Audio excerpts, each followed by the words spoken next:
I'm here. Well, hello, everyone, and welcome to Volume 15 of the Academic Agent Retrospective.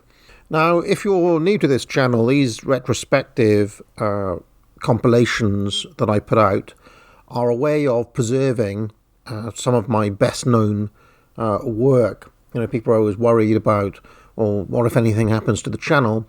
Well, at least if you have these, if you collect these retrospective volumes that I put out, you will have, all of my stuff for posterity. There have been 14 previous volumes, which you should check out if you haven't seen them already. And this one collects all of my most viewed economics videos. Now, for whatever reason, I didn't collect these when I did the retrospective series before. And, there's still quite a lot of interesting material here. The economics of foreign aid hasn't really changed that much since 2018. Some of my run-ins with Lord Keynes II, a legendary AA villain, is in here. Stuff about McDonald's and Amazon, which is quite interesting. Debunking MMT, Modern Monetary Theory, one of my most viewed ever videos, has over 100,000 views. Lots of stuff in here. My run-in with Richard Hanania on Alabama and Japan. My video against the claim that the UK owes India $45 trillion. Now, I don't talk about economics as much as I used to on the channel, and there are some good reasons for that, mainly because I think that, especially since the pandemic, things are so buggered that it's almost pointless talking about economics. I think they've well and truly screwed the pooch, as it were. I saw only earlier on today that in America, the ratio of mortgage payments to income has increased to 32% from 19%, which is a huge increase. Inflation under Joe Biden's been absolutely insane. Things not much better in this country either. And as per my book Populist Delusion, it's pretty clear to me that politics has primacy over economics at the best of times, and while we've got this insufferable ruling class in power, it almost makes talking about economics moot. But anyway, lots of my most well-viewed and remembered videos were on economics. I still occasionally make videos on economics for old time's sake. So I hope you enjoy this collection. Recently, scandal hit the international aid organisation Oxfam when it was found guilty of covering up sex abuse, endemic exploitation of power, and an internal culture of bullying. Much as I would like to focus on the enduring truth that those who convince themselves that they are the most virtuous and who are loudest about it have a strange tendency to be among the first of those guilty of such abuses, I would prefer instead to use this as an opportunity to shine a spotlight on the economics of international aid. The UK currently spends $13.5 billion a year on aid. This is part of international virtue signalling compliance, otherwise known as the 0.7% of GDP that developed UN nations are supposed to commit to foreign aid. As a side note, I am always interested by countries like Denmark, who routinely manage to hit that target while failing to comply with the 2% of GDP it is meant to spend on defence as a NATO member. But that's another story for another video. Over the past 50 years, the First World has sent more than $1 trillion of aid to Africa. But did this have the desired effect of eliminating poverty in that benighted continent? Far from it. Between 1970 and 1998, the poverty rate in Africa rose from 11% to 66%. Just as welfare in domestic policy traps communities in learned helplessness, so does welfare in international policy produce similar results, with even more depressing and devastating consequences. It was after the great increase in aid to sub-Saharan Africa that began in 1970 that per capita income dropped and many African countries endured negative growth.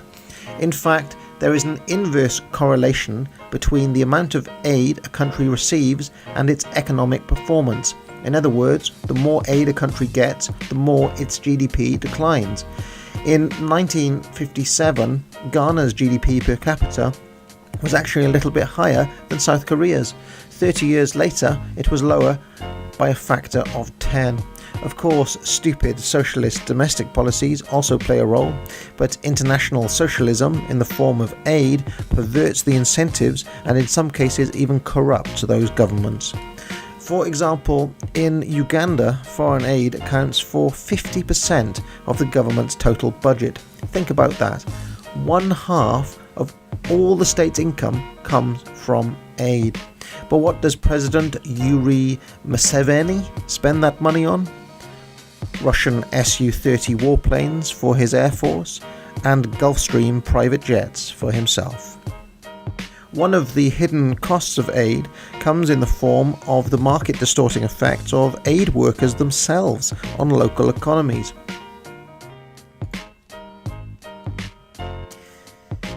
Let me go through a scenario. Let's imagine we're in a town in Congo. Let's call it Goma. Here, the average annual salary is $400. Child labour is common. Now, before your hearts start bleeding like leftists, please remember that every child that does not work in such a place will cost their family and themselves crucial income and therefore food. So regulation banning such practices would actually condemn these people to even more tragic poverty. You'll note that a local militia is on hand to extort and terrorise these people who already live in abject conditions.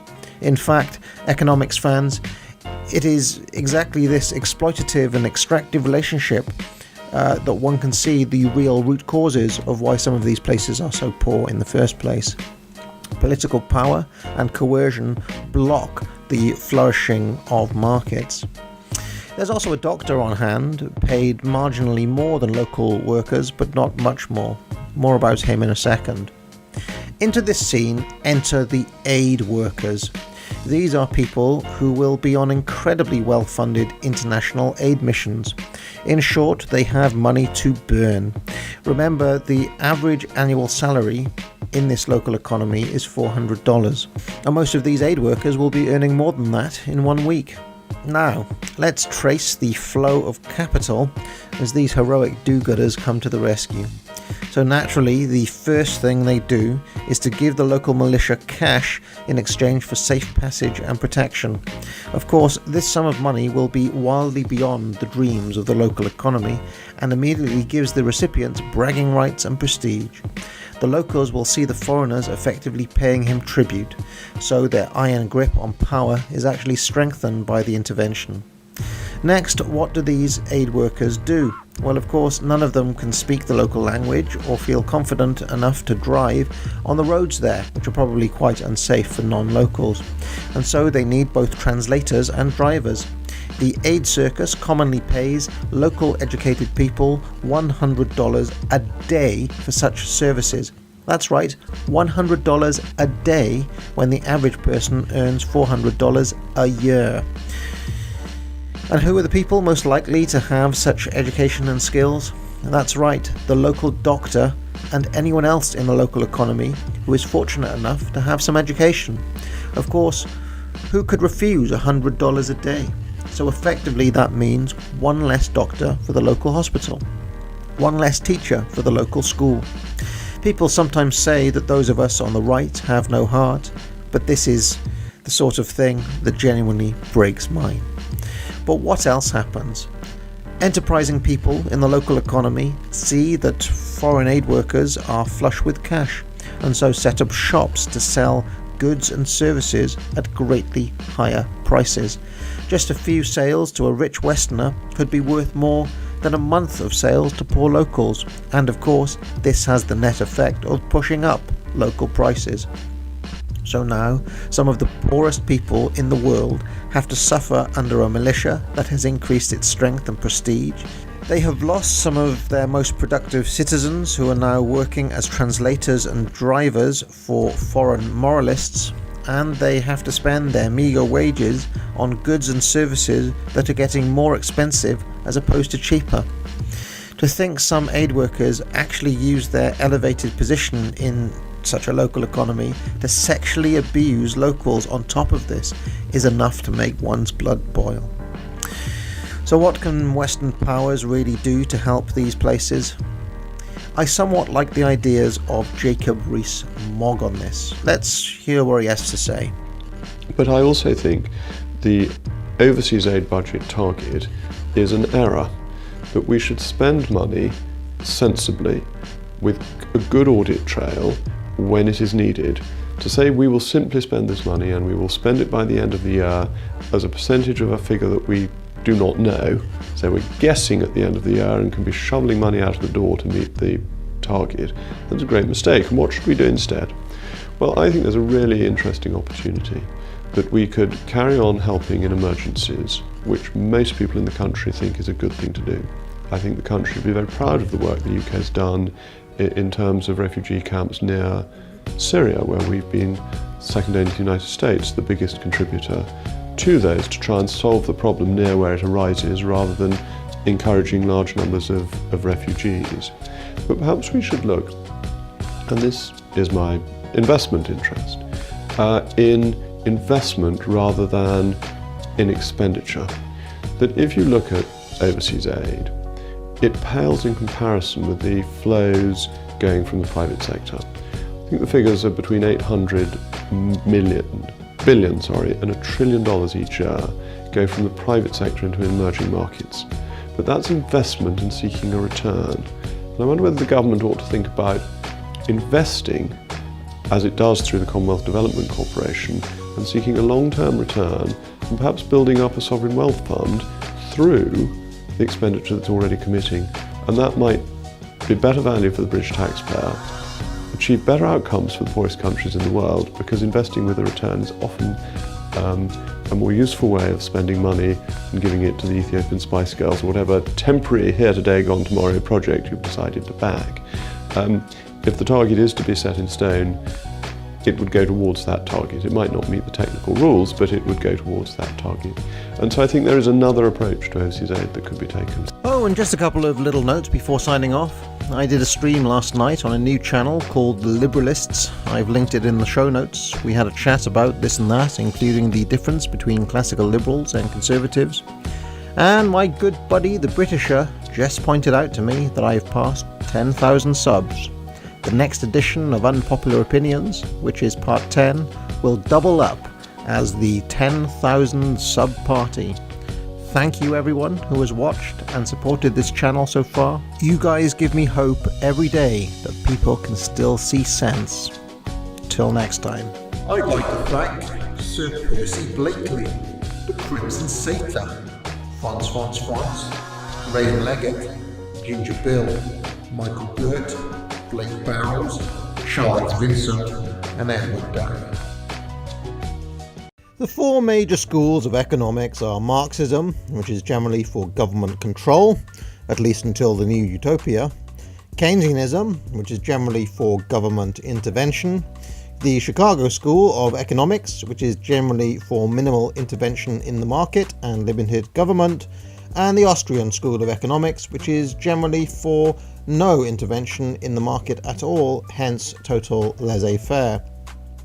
In this video, I will be concentrating on the differences between the Austrian school and the Chicago School. Let's start with the Austrians.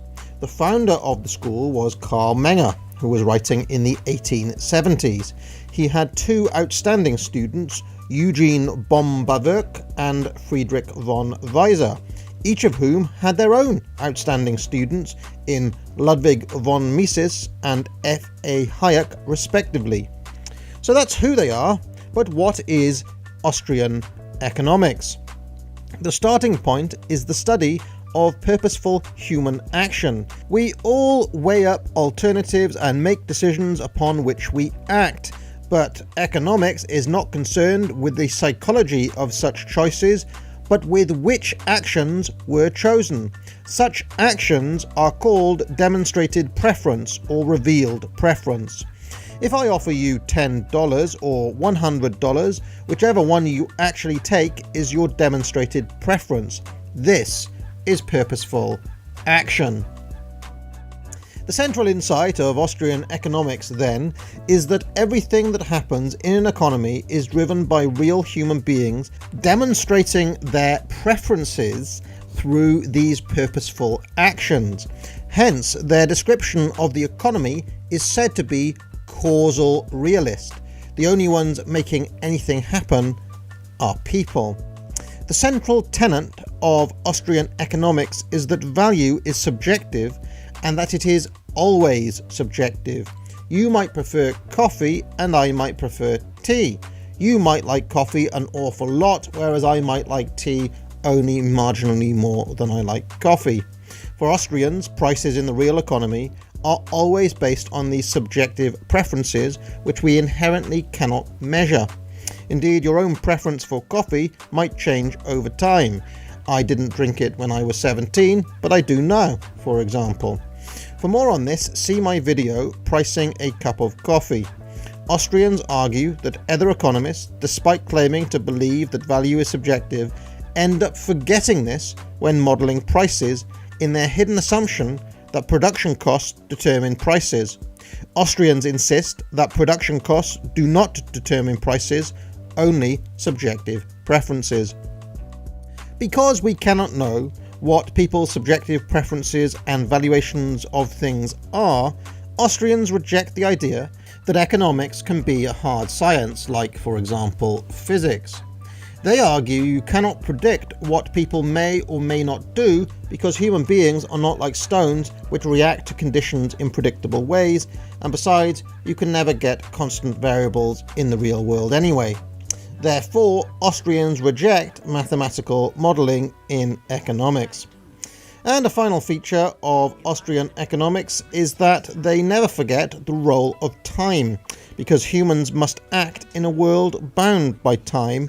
Time is a constant feature of our economic affairs, which is often overlooked by other economists.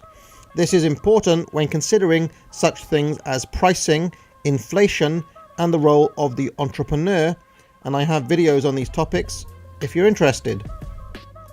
The key Austrian contributions to economic theory have been marginal utility, which was advanced by Karl Menger and concerns the subjective theory of value I have already discussed. Imagine you are thirsty in a desert in the baking sun. What would you give for a glass of water? Now imagine you've just finished drinking a whole pint of water. What would you give for the next glass? I'd warrant it would be considerably less than you'd give if you were thirsty in the desert. Another key Austrian contribution, this time from Friedrich von Weiser, is the idea of opportunity cost, which is, simply put, the loss of other alternatives when one alternative is chosen. We face such choices all the time in real life. Imagine the choice between seeing a movie with your friends or studying hard to get a good grade for the examination you have the next day. The opportunity cost for studying hard is foregoing the enjoyment of the movie and spending time with your friends. However, the cost of seeing the movie is a lower grade on the exam. Next, there is the concept of time preference, introduced by Eugene Bohm-Bawerk. If I offer you the choice between $100 today or $100 in 1 month's time, the chances are you'll go for the $100 today. This is your preference for having something now instead of in the future. If I offer you £10 today or $100 in 1 month's time, you might have a more difficult choice. Can you forgo the $10 now to make the $100 in a month? This would be a low time preference. If you take the $10 today, we'd say that you have a high time preference. You prefer to consume the $10 now than have 100 in a month. One of the theories for which the Austrian school is famous is their theory of the business cycle. which argues that most of the boom-bust cycles we see in the modern economy are caused by expansionary credit. This was first outlined by Ludwig von Mises in 1912 in his landmark book called The Theory of Money and Credit. Lots of people instinctively know the Austrians are correct about this, and yet very little has been done to stop boom and bust cycles in the 100 years since Mises first introduced the theory. Another famous concept introduced by Mises is the economic calculation problem. Mises argued that in the absence of a market economy, socialist systems would not know how to allocate resources effectively because they are missing prices as signals of what people want. He first argued this in his book Socialism in 1922, and would be proven correct by the collapse of virtually every socialist government in the next 80 years of the 20th century. Finally, F.A. Hayek introduced the knowledge problem. This is an extension of the economic calculation problem to include virtually all decisions made by central decision-making units. Hayek argues that the knowledge required to make effective decisions in the economy are dispersed among thousands of people on the ground, and no one person can possibly acquire the data to make even a semi-informed call as to what to do now. Probably the most accessible book on the knowledge problem was written by Thomas Sowell.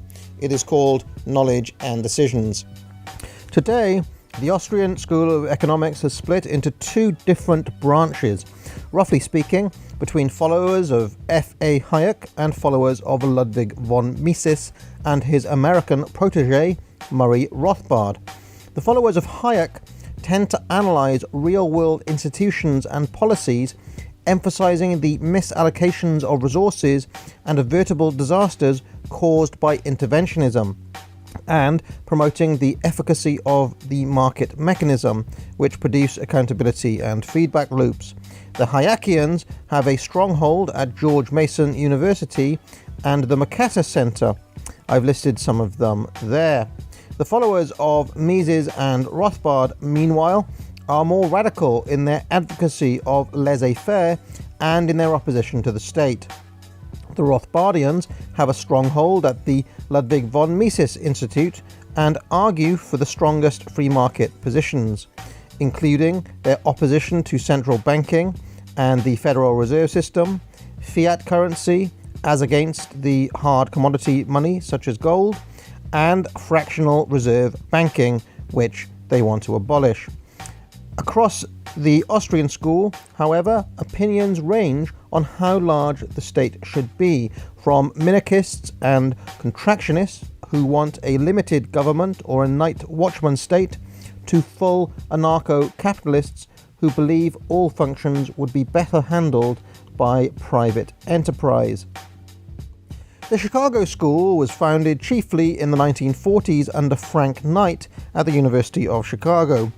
Knight had three extraordinary students: James M. Buchanan, who went on to found a sub-branch of political economy known as public choice; George Stigler, who wrote the seminal book on price theory, as well as developed the economic theory of regulation; and finally, perhaps one of the most famous economists of all time, Milton Friedman, who was the driving force of monetarism in the late 20th century.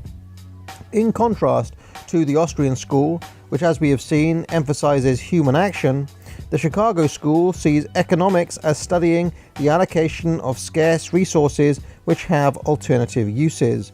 The focus on resources as opposed to people may seem minor, but it does have major consequences.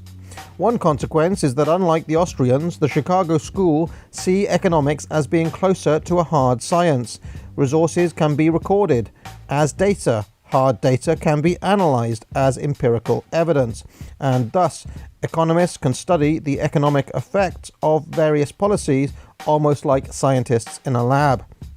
As a result of this, the Chicago School develops an almost entirely data-driven view of the world and of economics, whereas Austrian economists tend to advance their arguments a priori using reason from first principles. Chicago School economists are more likely to say things like, "Show me the evidence." Partly as a result of this nearly entirely data-driven view of the world, the Chicago School has no objections to utilizing mathematical models. The test of any model is if it can predict what happens in the real world. If the model gets it wrong, then refine and revise until it gets it right. So what contribution has the Chicago School made to economics? First, there is, of course, Milton Friedman's quantity theory of money, in which the total amount of the money supply is said to dictate real-world prices. Friedman held that central banks exacerbated the Great Depression in the 1930s by restricting the supply of money. They should have printed more, he said.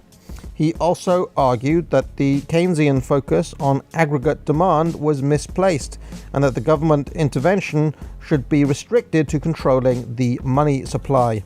This is in contrast to the Austrian view, which, as I mentioned, chiefly holds expansionary credit as responsible for recessions and not the supply of money.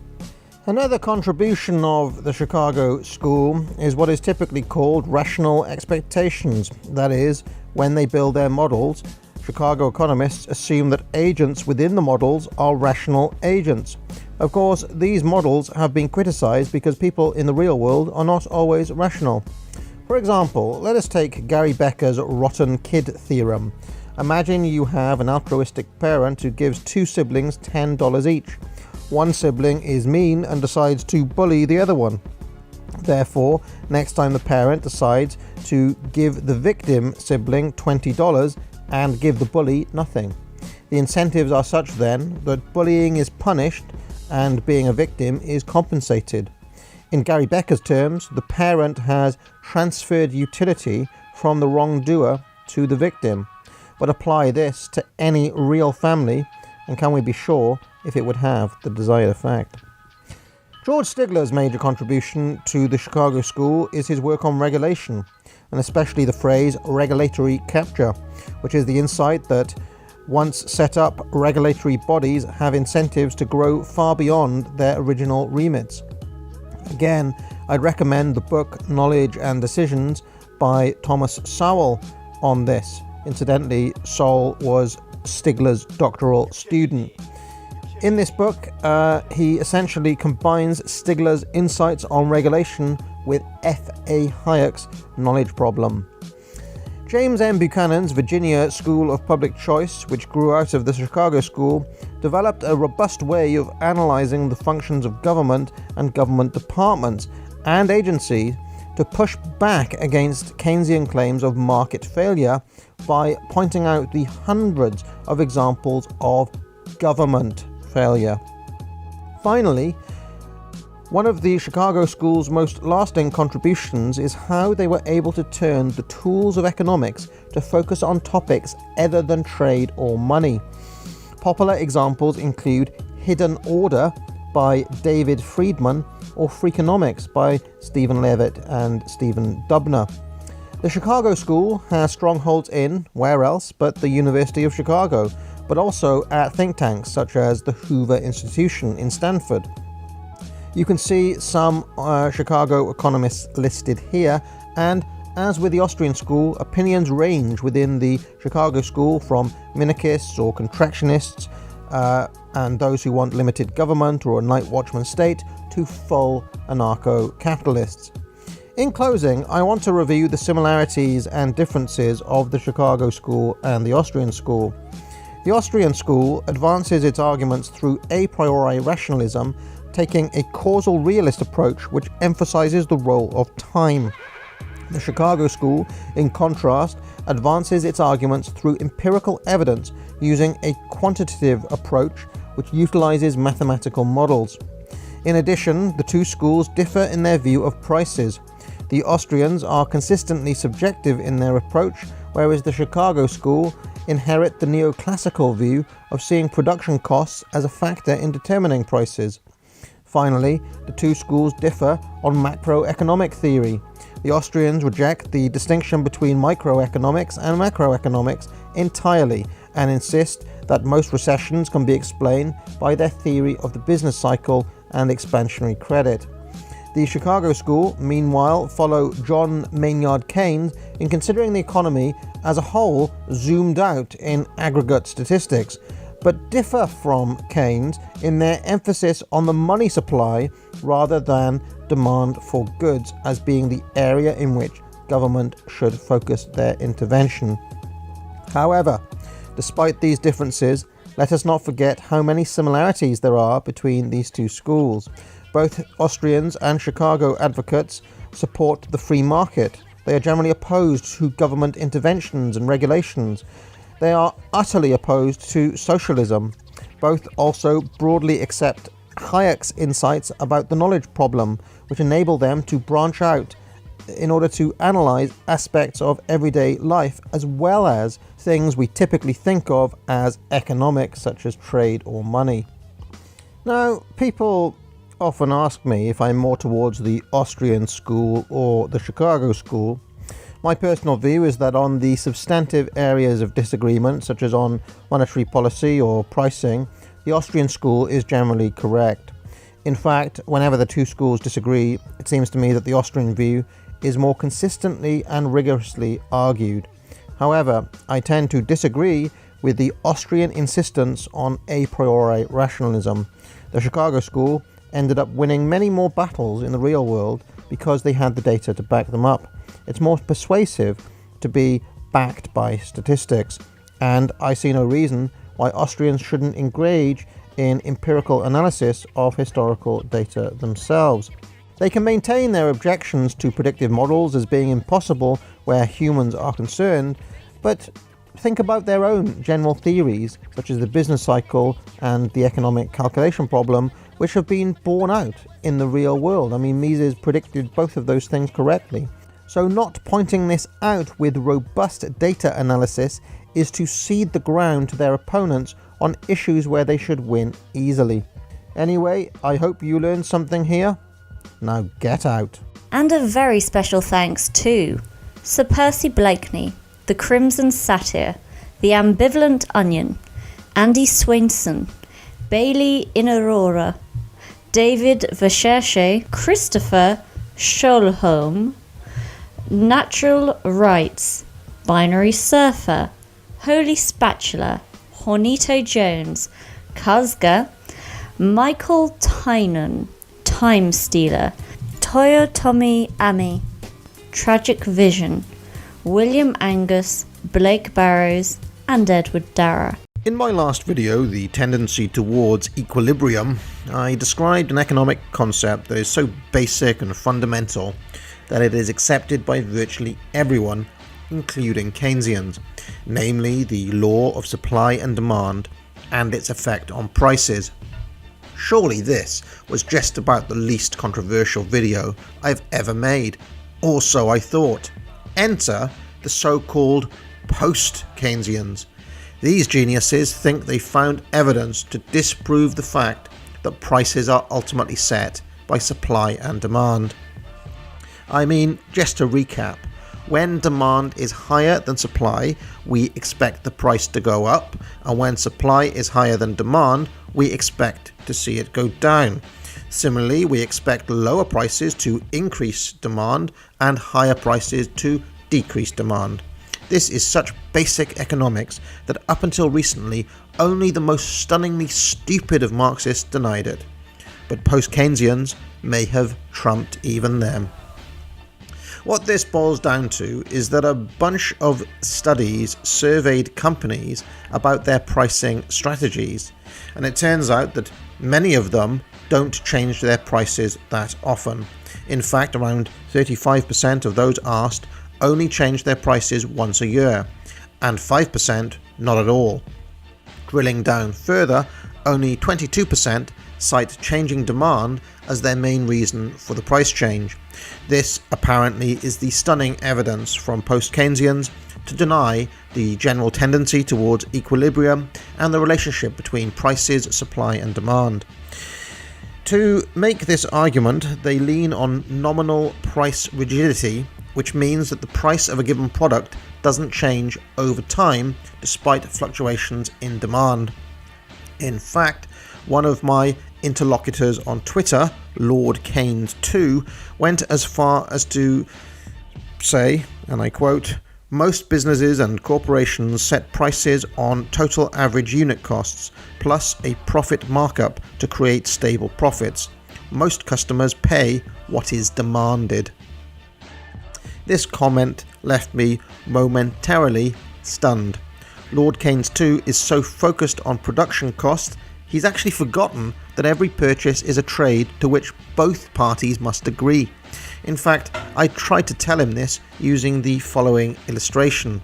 There are a range of prices at which Lord Keynes is willing to buy and a range of prices at which McDonald's is willing to sell. In this particular case, they might have sold him this burger from anywhere between 2 and 4 gold pieces. So why wouldn't they just charge 4? Well, they also have to take into account other customer profiles, other consumer preferences. This guy, for example, wouldn't buy at 4. This guy here would buy at 5. He really likes his burgers. In fact, what the company needs to do over time is work out a demand schedule. How many people would buy at this price versus that price? And then they have to work out what the trade-off would be to maximize profits. Lower margins but higher volume, or higher margins at lower volume.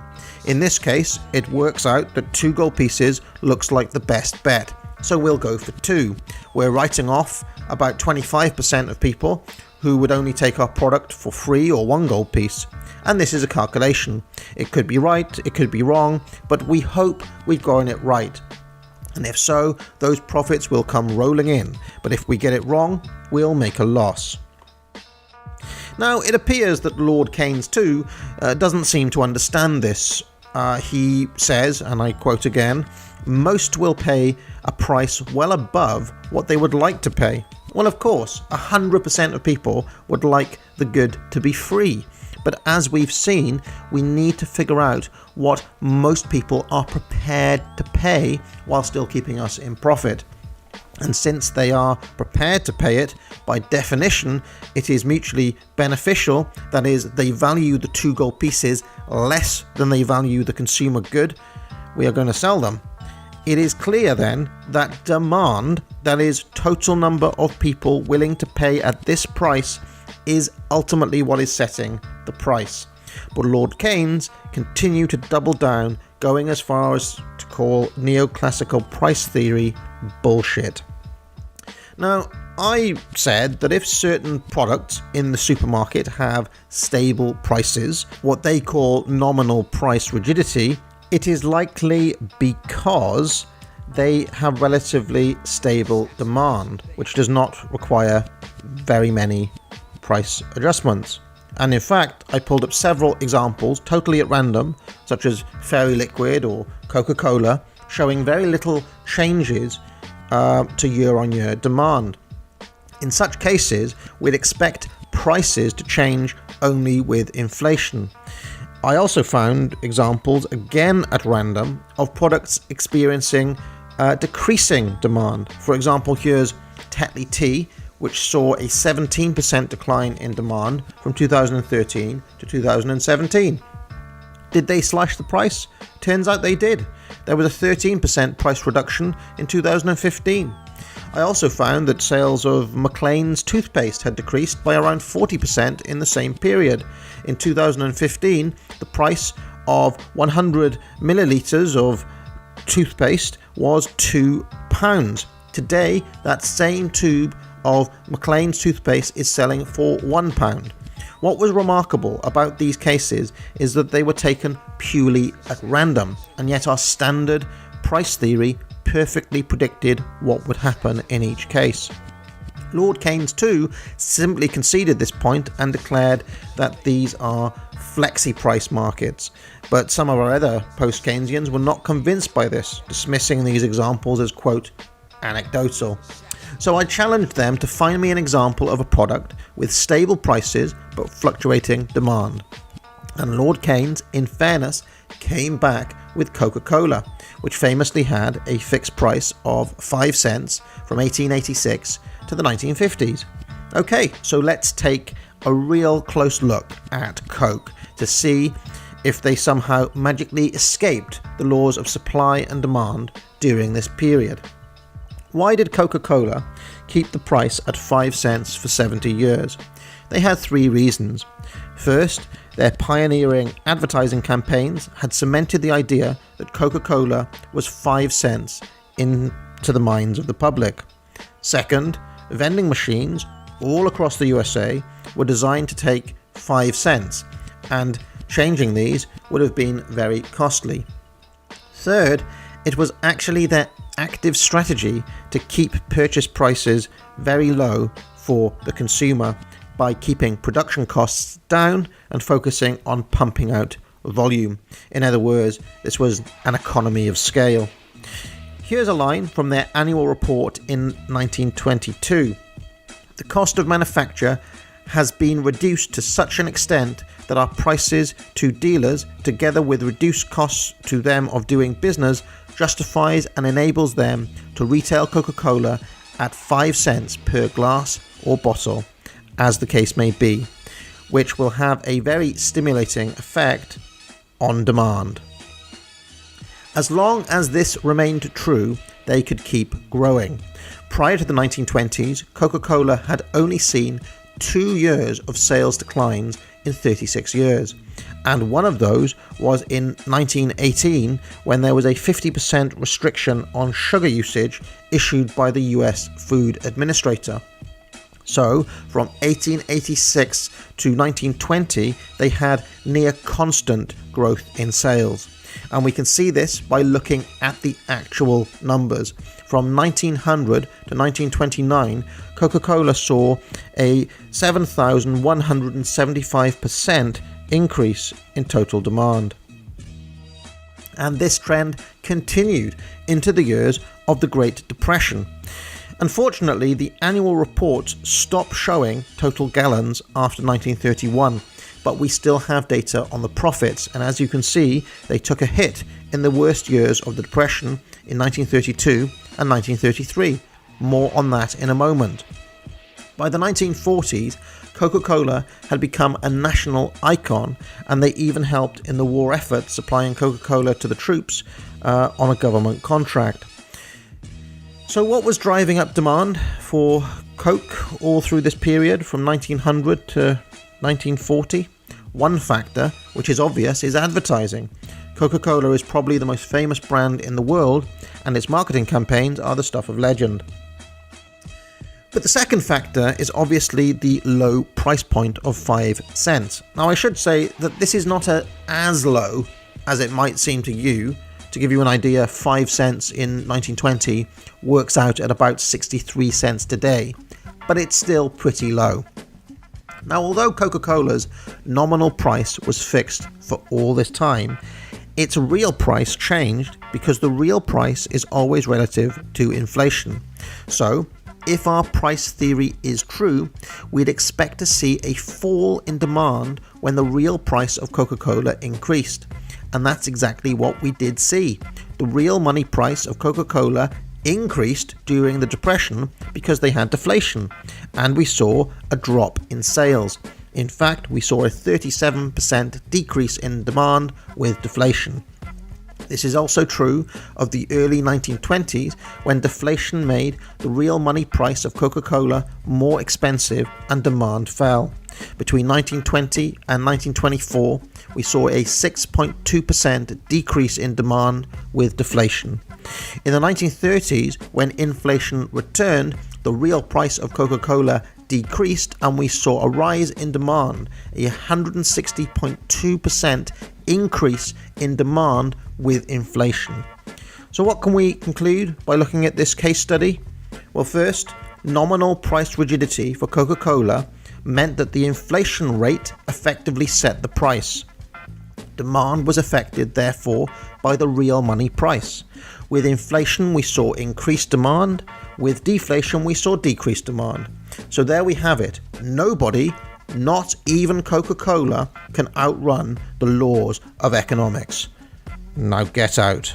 A couple of days back, someone sent me this article which argues that the UK owes India $45 trillion in stolen money. dating back to the East India Company and the British Raj. This is one of the most egregiously incorrect pieces I've ever seen published anywhere.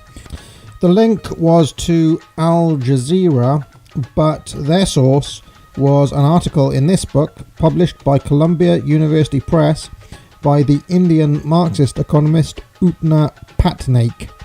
Now, the trouble with these claims is that they make no sense whatsoever, because even if you adjust for inflation, the UK was not making $45 trillion during the Empire years. If you look at this table, you can see total GDP in 2015 pounds sterling. If you add up all the GDP numbers from 1840 to 1950, it still only comes to about £24.45 trillion all in.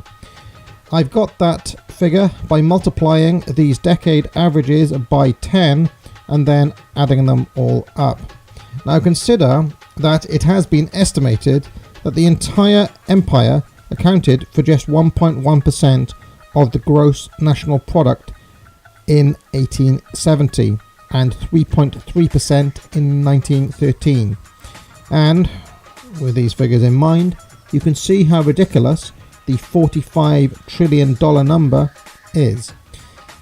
Incidentally, around 37% of the UK's tax spend at this time went on the empire, and it went on defence spending. That's defence in India, Africa, and wherever else the empire spread. Now, it just so happens that I have the gross public expenditure numbers for the 19th century right here. Seems that in most years, the UK government spent between £50 million and £100 million, going over that only at the height of the Napoleonic Wars. Taking 1870 as our benchmark year, public expenditure was £67.1 million, which is around £2.7 billion in 2015 money, of which around £2.6 billion was spent on defence and running the empire.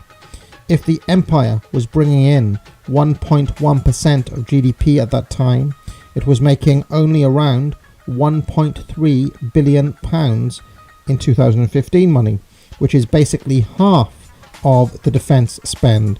We could say then that for every £1 the UK taxpayer was spending on the empire, it was losing 50 pence. The empire was a demonstrable cost, and this has been known by economists of all stripes, from Keynesians to the Austrian school, for decades.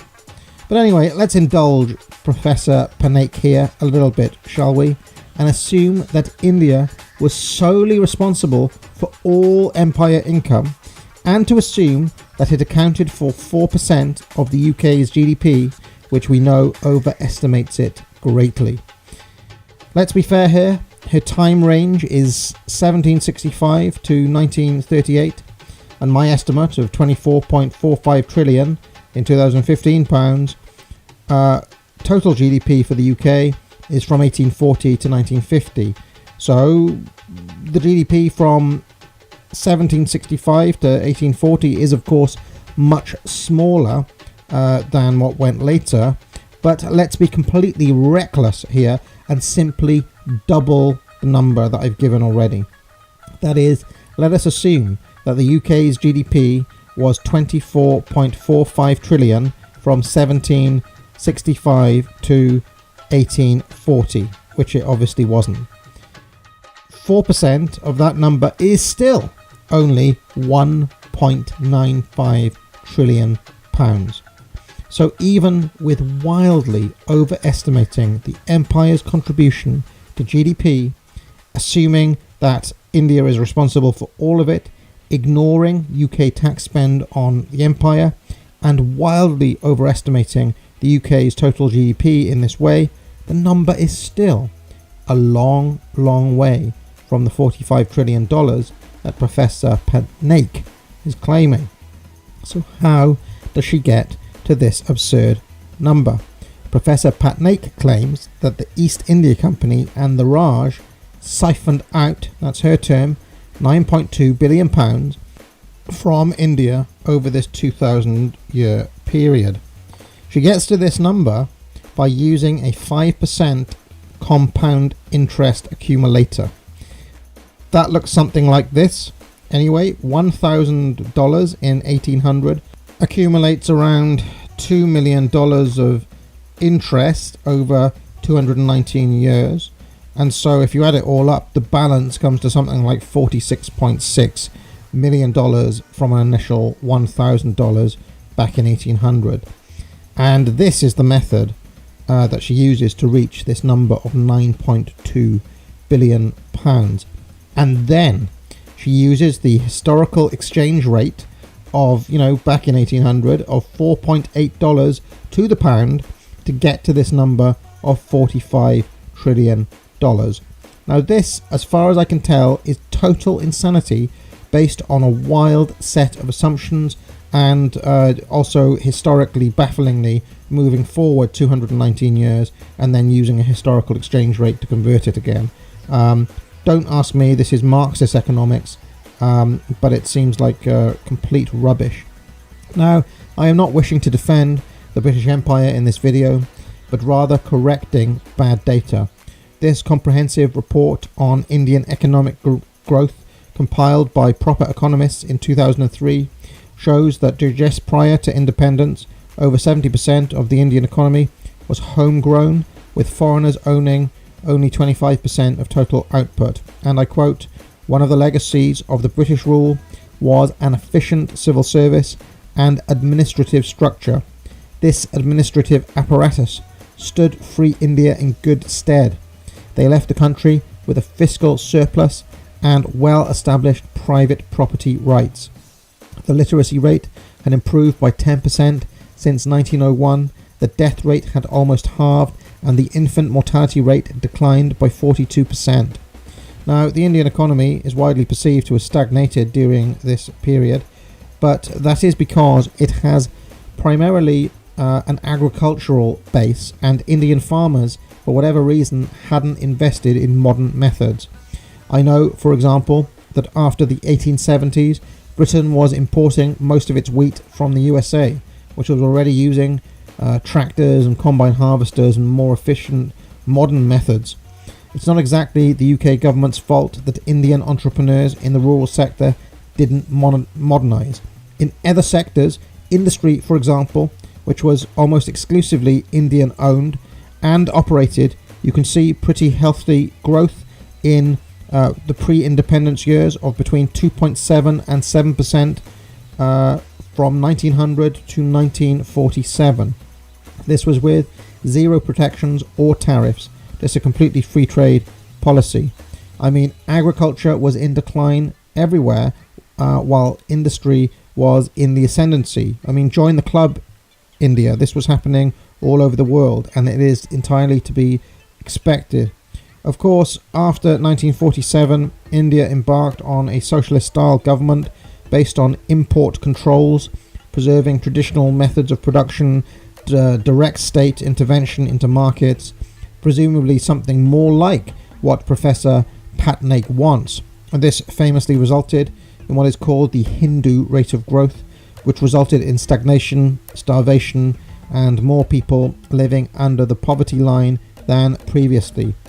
You can see that compared with China, South Korea and Taiwan, the increase in the average Indian income between 1947 and 1999 was tiny. Incidentally, I was interested in what the situation was before 1947. I found here a study on average Indian wages in constant rupees. The column on the left is labourers' real wages in 1913 rupees.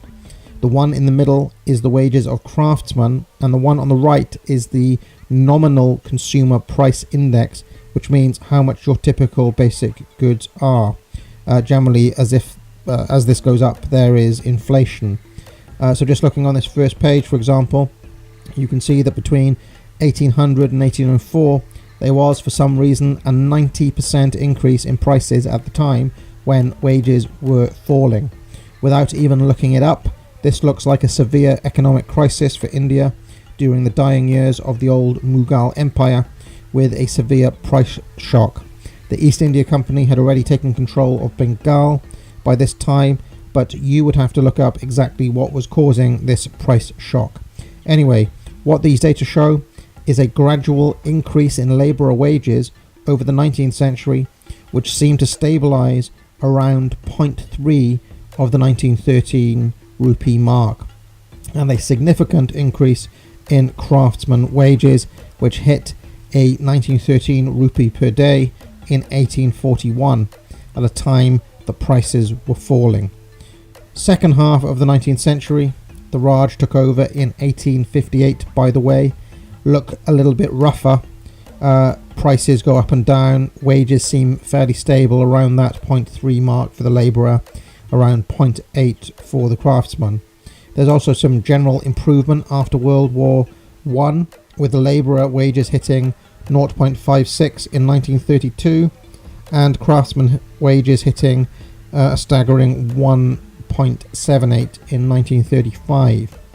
They seem to drop again during World War II, but 1 year before independence, in 1946, they were back up to 0.43 for the labourer and 0.78 respectively for the craftsman. Then Gandhi comes in and does his thing, the first government, Nehru and all that. Wages fall back down to 19th century levels by the mid-1960s. In fact, craftsman wages had more than halved from 1935 to 1964. Labour wages more than halved from 1955 to 1964. So this was a pretty bad decade under socialist planning. Look at what happens in the 1960s now. In 1977, labourer wages drop to a miserable 0.17 1913 rupees, the lowest they had been since 1804, and the craftsmen not faring much better. The real wages in the 1980s in India were no better than they were for most of the 19th century, and for many years they were actually worse. It's only in the 1990s, when some market liberalisation and a new way of economic thinking finally came in, that those wage rates start climbing back up. If you're wondering about the soaring CPI numbers on the right-hand column, well, it seems that that massive increase is down to this increase in the money supply by the looks of things. Alright, that'll do. Does the UK owe India $45 trillion? Of course not. Now get out. Governments are currently pumping a lot of money into the economy amid panics on the stock markets. I've seen a lot of people in a lot of places suggest that they are simply printing this money. But this has not quite been how governments have been raising money in recent years. Instead, they've been issuing bonds. In this video, I'm going to explain how this process works exactly. What is a government bond? Traditionally, they work like this. The government needs to raise money for some project, let's say building a bridge or funding a war in Ireland, and so asks investors for a loan.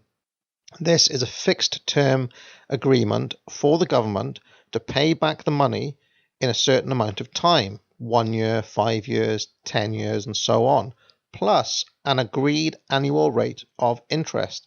So let's pretend it was £1,000 over 5 years at 3% interest. I'd get my £1,000 back in 5 years' time, plus £30 a year, giving me a grand return of £1,150. Why would I do this? Well, traditionally, it's been a hedge against inflation, much like gold has been seen. For example, the annual inflation rate in the UK is 2.55%. So if I just put this £1,000 in the bank, I would have lost a certain amount of money. It would only be worth £872 in 5 years' time. So by investing in the bond, the money has maintained its value and perhaps even made a little bit more on top of that. And this has always been viewed as a very safe investment because the UK government is not going to welsh on its agreement, and it's practically unthinkable for an advanced economy like the UK to go bankrupt. So it's an extremely low risk investment in exchange for putting your money into a safe form. Now, to make matters more confusing, in the real world, these fixed term agreements come with a variety of different names. In the UK, they're also known as gilts. In America, they are known as US Treasury securities, which are also called bills, bonds, or notes, depending on the time frame and the specifics of the agreement. But to keep things very simple, in this video, I'm just going to call all such investments government bonds as a generic name. Now, since the 2008 financial crisis, whenever they needed more money, rather than simply printing it, which causes fairly rapid inflation, instead governments have issued bonds. Here, investment banks and asset management firms, acting on behalf of their clients, which very likely includes you, by the way, if you have a pension, buy bonds in exchange for cash. The government then takes this money and does one of two things with it. Either, number one, it uses it to pay its own employees, or, number two, it hands it to the central bank, who in turn parcel it out to all the private banks to issue as loan money. Actually, in reality, the money starts with the central bank and never actually makes it to the government in order to be handed back to them. So actually, we can turn this arrow around. But anyway, these are the two mechanisms by which the government can increase the total money in circulation in the real economy. But because the money was taken from banks and investment management firms in the first place, it has, technically speaking, not increased the total money supply. All that has happened is that we have taken the money from the balance sheets of financial firms and reallocated it to the real economy. That's you and me getting paid and buying stuff in the shops. Now, this will result in inflation, of course, and there will still be cantillon effects whereby the first receivers of the money benefit to the detriment of those who act last, typically savers, but these inflationary effects are suppressed by the fact that the money has not simply been printed out of thin air. However, this strategy has started to see some limits. For example, remember I talked about buying a 5-year bond with 3% interest as a hedge against inflation? Well, in the real world, a 5-year UK bond currently yields only 0.52%. My £1,000 bond would earn me only £5.20 a year, giving me a grand total of £1,026 in 5 years' time. So with inflation at 2.5%, this is only very marginally better than just sticking the money in the bank, and worse than most ISA savings accounts. To make matters even worse, at the moment, many other government bonds are negative. For example, a 5-year German government bond is currently at minus 0.66%, which means for my £1,000, I'd actually lose £6.60 every year, giving me a yield of minus £33. In other words, investing in this bond is actively worse than inflation. So how can this possibly be, and why, given such conditions, would anyone ever buy these bonds? They're not doing the one thing they were meant to do for the traditional investor, namely hedging against inflation. Well, the answer lies in a set of regulations brought in after 2008 known as Basel III. Now, back when I'd spend all day talking to people in investment banks and wealth management firms, back in 2010 when it was my job, this was all anyone was talking about all day, every day. The specific part that concerns us is something called HQLA, or High Quality Liquidity Assets. This is effectively a mandate for financial firms to keep their assets in a certain configuration. The thinking was that after 2008, they don't want a situation where too many of the assets of these firms are high risk or low quality, like those notorious toxic debt bundles that you heard so much about. Now, there's a lot of information here, and I will not bore you by getting into the weeds, but the heart of the mandate is that certain assets are capped. Gold, for example, is counted as a level 2B asset, which are capped at 15% of the bank's total stock. Banks essentially have a quota which says that no more than 15% of their assets can be of this type. And then within that, the portfolio has to be diverse. So they could not hold 100% of their level 2B allocation as gold. It would have to be mixed in with whatever else counts as 2B. In any case, while many assets are capped in this way, level 1 assets are entirely uncapped. What counts as level 1? Well, basically only two types of asset, cash or bonds of various kinds. And like I said, within the level, there is a mandate for the portfolio to be mixed. So financial firms are basically required by law to hold various kinds of government bonds.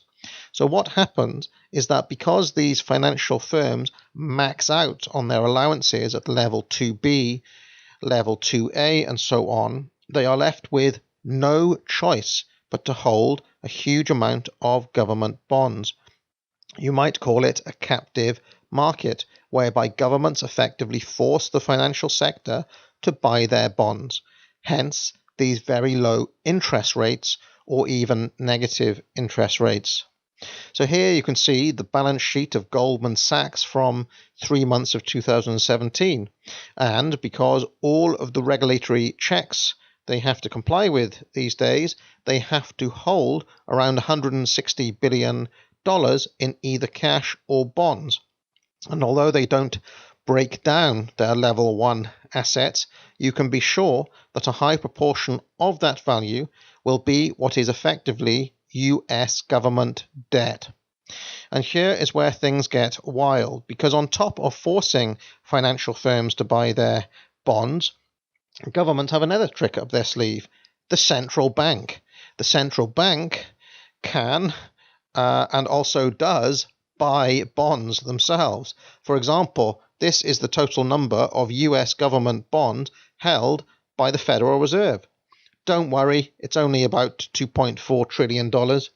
When central banks do this, their purchases are known as repos. And really, this is where money is printed out of thin air. But typically, the injection of cash is not pushed out into the real economy, but remains somewhat hidden, which is to say, locked up in the asset portfolio of, for example, a pension fund, just as cash and not as a bond. Again, this will obviously have an inflationary effect, but now it's delayed until such time as the money is paid out to the individual pension holder. What happens to the bonds? Do governments still pay interest due on them, or the final principal payments to the central banks? Well, all this is somewhat mysterious, and as far as I can see, it all disappears into voodoo. To make matters even more confusing, with the recent coronavirus measures, central banks have started buying up other assets from financial firms, not just their government bonds, but also their corporate bonds, their stocks, their shares, for example, whatever else that is currently losing value on the market. Essentially, the central banks are buying up to generate all of this money that you're seeing.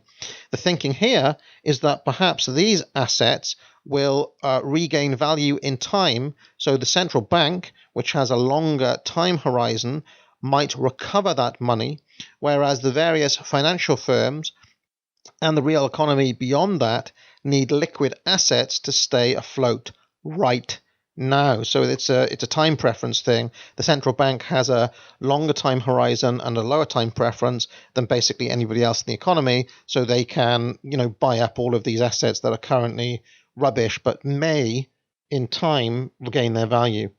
Well, anyway, that's the theory. How all this plays out in practice remains to be seen. But for now, everyone, keep calm and stay safe. Now get out. For years now, people have been asking me to address modern monetary theory on this channel. What is modern monetary theory? In short, it is the idea that governments can use deficit spending to help their economies reach full employment and to help people save money with very little downside. If you're an advocate of MMT watching this, hold your horses, because I will get into the detail later on. Now, I have been reluctant to tackle this topic, not only because it is a load of old rubbish, but also because its advocates do not even speak the same sort of language that I do, which is to say that in my view, they are no longer doing economics as I would recognise it. I will explain why in due course, but first it is important to note why somebody like me would reject MMT as a non-starter before even looking at their policy proposals. There are two key reasons. First is its understanding of the origin of money, and second is its understanding of inflation. As you'll find in my old video called The Origins of Money, my view is that money emerged as a natural market phenomena to solve the problem of a barter system having to rely on the double coincidence of wants. Some commodity will emerge, be it shells, precious stones, precious metals like gold or silver, to act as a medium of exchange. And we can readily see this process at work in prisons when it has often been the case that cigarettes emerge as the medium of exchange. The advocates of modern monetary theory reject this explanation of the origins of money and follow a doctrine known as chartalism, which holds that actually all money derives from governments. In effect, all money is fiat money which arises out of the government's need to levy taxes. In this view, money is not a commodity but a function of law. And you see, here we are already at an impasse, because I think that explanation of the origin of money is just plain wrong. And we can see it is wrong whenever we see exchange mediums emerge in a natural market, as in prisons, or in black markets when states collapse, such as what happened in Somalia, for example, or in cryptocurrencies such as Bitcoin. In 2008, for example, the in-game virtual currency of World of Warcraft was worth nearly 7 times more than the Venezuelan bolivar. And this brings me neatly to my second key area of disagreement before we even get to what MMT is, which is that its advocates have an erroneous view of what causes inflation. In the case of Venezuela there, everyone knows that they experienced hyperinflation because their government resorted simply to printing loads of money off. Zimbabwe famously had a similar experience, as did the German Weimar Republic in the early 1920s. These are extreme examples, but the fact remains that inflation is always caused by an increase in the money supply. Inflation everywhere and always is a monetary phenomenon. And again, this is not just a function of governments or central banks issuing money. In the 1850s, for example, the California gold rush more than doubled the production of gold, which was at the base of the monetary system in the 19th century. The result was inflation, a near 30% increase in wholesale prices between 1850 and 1855. Incidentally, advocates of MMT like to point out that various rounds of quantitative easing since the 2008 crisis have not resulted in serious inflation. But as I explained in my recent video on government bonds, that is because most of the liquidity generated by QE never actually made it into the real economy, but rather sat on the asset balance sheets of financial firms, which is to say, all of those bonds are sitting in the M3 money supply, which is quite different from what the MMTers want to do, which is an increase of cash in the real economy that would enter into circulation through the wages of government employees, which is to say, an increase in the M1 money supply. The effect of this would be undoubtedly inflationary for reasons I have already mentioned. But look at how advocates of MMT talk about inflation. This is from an article in Business Insider. It says, although the stereotype of MMT is about inflationary spending, the reality is that MMTers take inflation very seriously. At full employment, except for imports, the economy's resources are all used, according to L. Randall Wray. Any further spending will be inflationary. At full employment, the government is in direct competition with the private sector, he says, and if the private sector can match you, then you get into a bidding war and you can cause inflation and you will drive up prices. You can cause inflation and you will cause inflation if you reach full employment and you continue to try to increase spending. Now, this is the long discredited theory of idle resources, a special from our old friend John Maynard Keynes, back in a new disguised form. This was demolished as far back as 1939 by W.H. Hutt. To save us some time, I will quote from Hunter Lewis's excellent introduction to that book to get to the meat of the problem. He says, Keynes's argument may be simplified as follows. Full employment should be our goal. The market system will not get us there. It requires government help as well as guidance. This means in practice that government will continually print money in order to reduce interest rates, ultimately to zero, and also borrow and spend as needed. Booms are good, even economic bubbles are acceptable. Recession and bust must be avoided at all cost. As Keynes wrote, the right remedy for the trade cycle is not to be found in abolishing booms and thus keeping us permanently in a semi-slump, but in abolishing slumps and thus keeping us permanently in a quasi-boom. In a variety of books and articles, Hutt pointed out the absurdity of this. One cannot create wealth simply by printing more money or by borrowing and spending funds which can never be repaid. Moreover, the real source of unemployment is some disturbance in the price and profit system. Government cannot possibly help matters by intervening in ways which further distort and disturb that system. In his theory of idle resources, Hutt deconstructs even the initial premise of Keynes's thinking, that we should want a permanent condition of full employment. Not only is full employment not definable, it is not even desirable. A moment's thought will show this to be true. To grow, an economy must change. To change, assets and workers must be shifted from where they are less needed, less productive, to where they are more needed, more productive. These shifts will inevitably produce temporary unemployment. If there had never been unemployment and thus no economic change, we would all still be living in caves, and there would be far fewer of us because hunting and gathering would only support a small fraction of the present population. Hutt's careful reasoning demonstrates through a variety of illustration that we cannot just lump together and falsely quantify all the complexities of human choice and action working within a closely coordinated price and profit system. What looks like non-productive idleness may actually be very productive, indeed essential to the smooth working of the system. Is it more productive for a highly trained but unemployed engineer to bag groceries for pay or to invest time without pay in looking for an engineering job? If he or she took the grocery bagging job, Keynes would presumably be satisfied. We would be closer to full employment, but the economy would clearly not be more productive, which it must be to create new jobs. We should also keep in mind that an employment agency employee job searching for the engineer would be considered gainfully employed, while the engineer doing the same work would still be unemployed. So you see, the very idea that the quote-unquote goal of the economy should be full employment is a nonsense dreamt up by Keynes and followed by unthinking central planners of all kinds.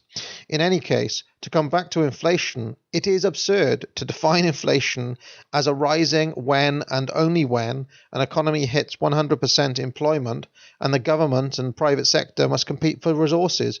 This is an obvious nonsense.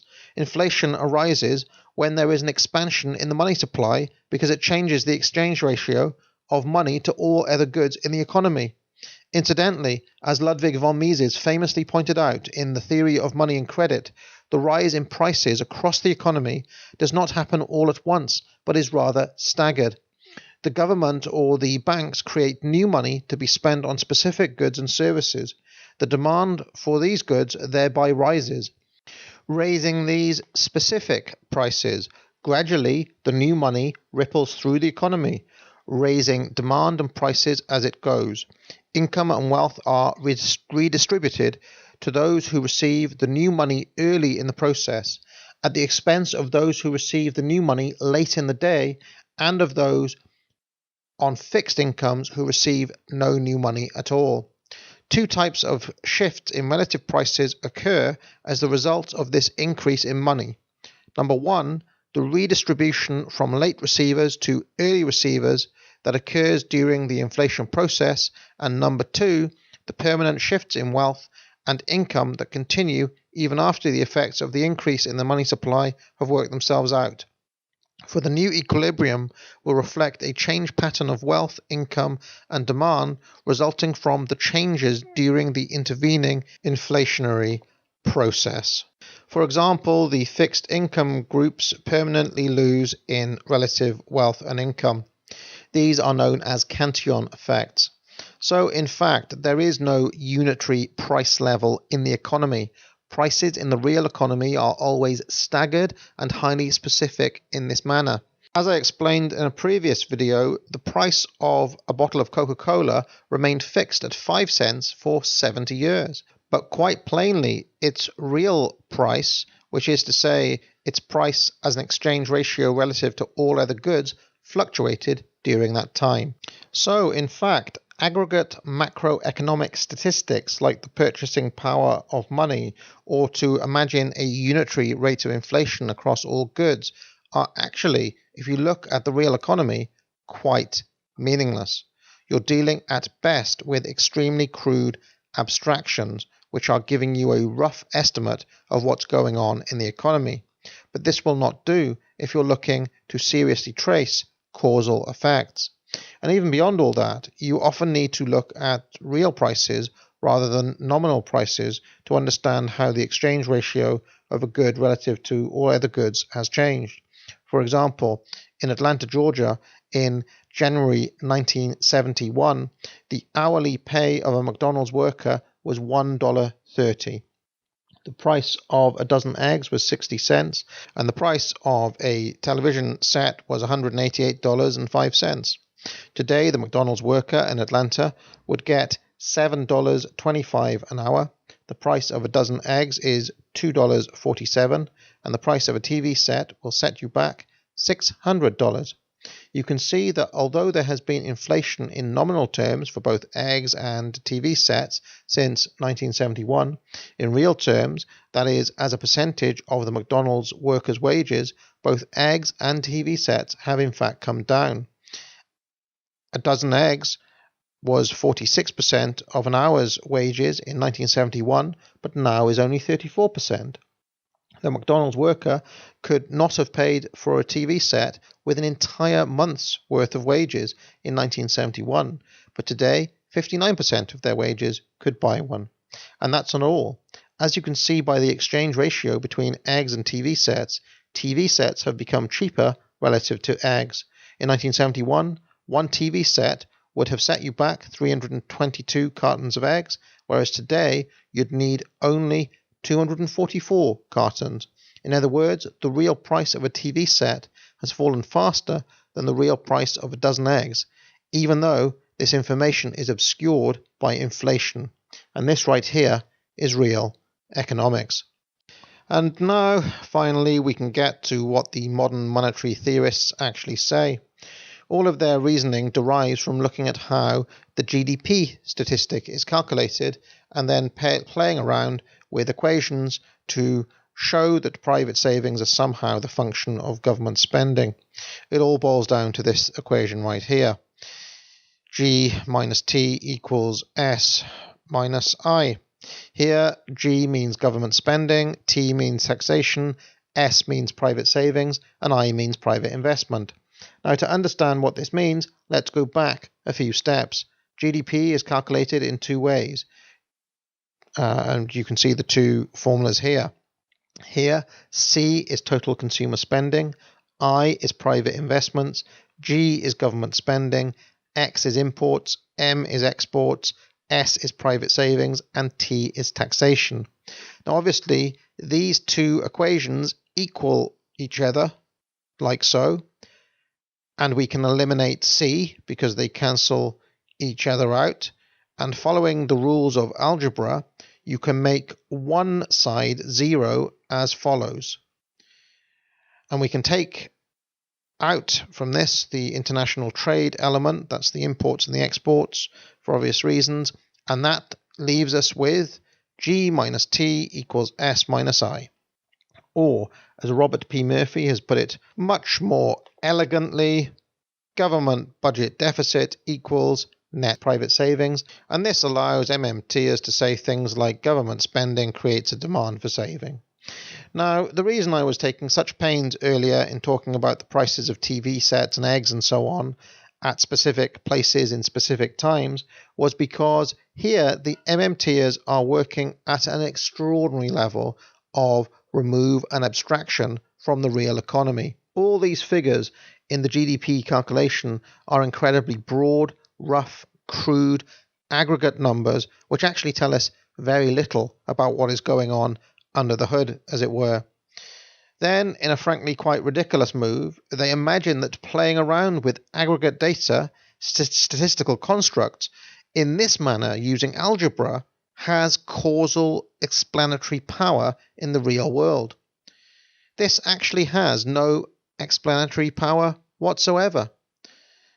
Think about the absurdity of what is being said here, that in order for you to forego consumption, that is, to set aside some portion of your wages for a rainy day, you require the government to employ people to dig a ditch or to build a bridge. Now, of course, they are not saying exactly that. They are saying that in aggregate, if you add up all of the savings of all of the people, then you will get a bigger number if the government spends more on digging ditches and building bridges.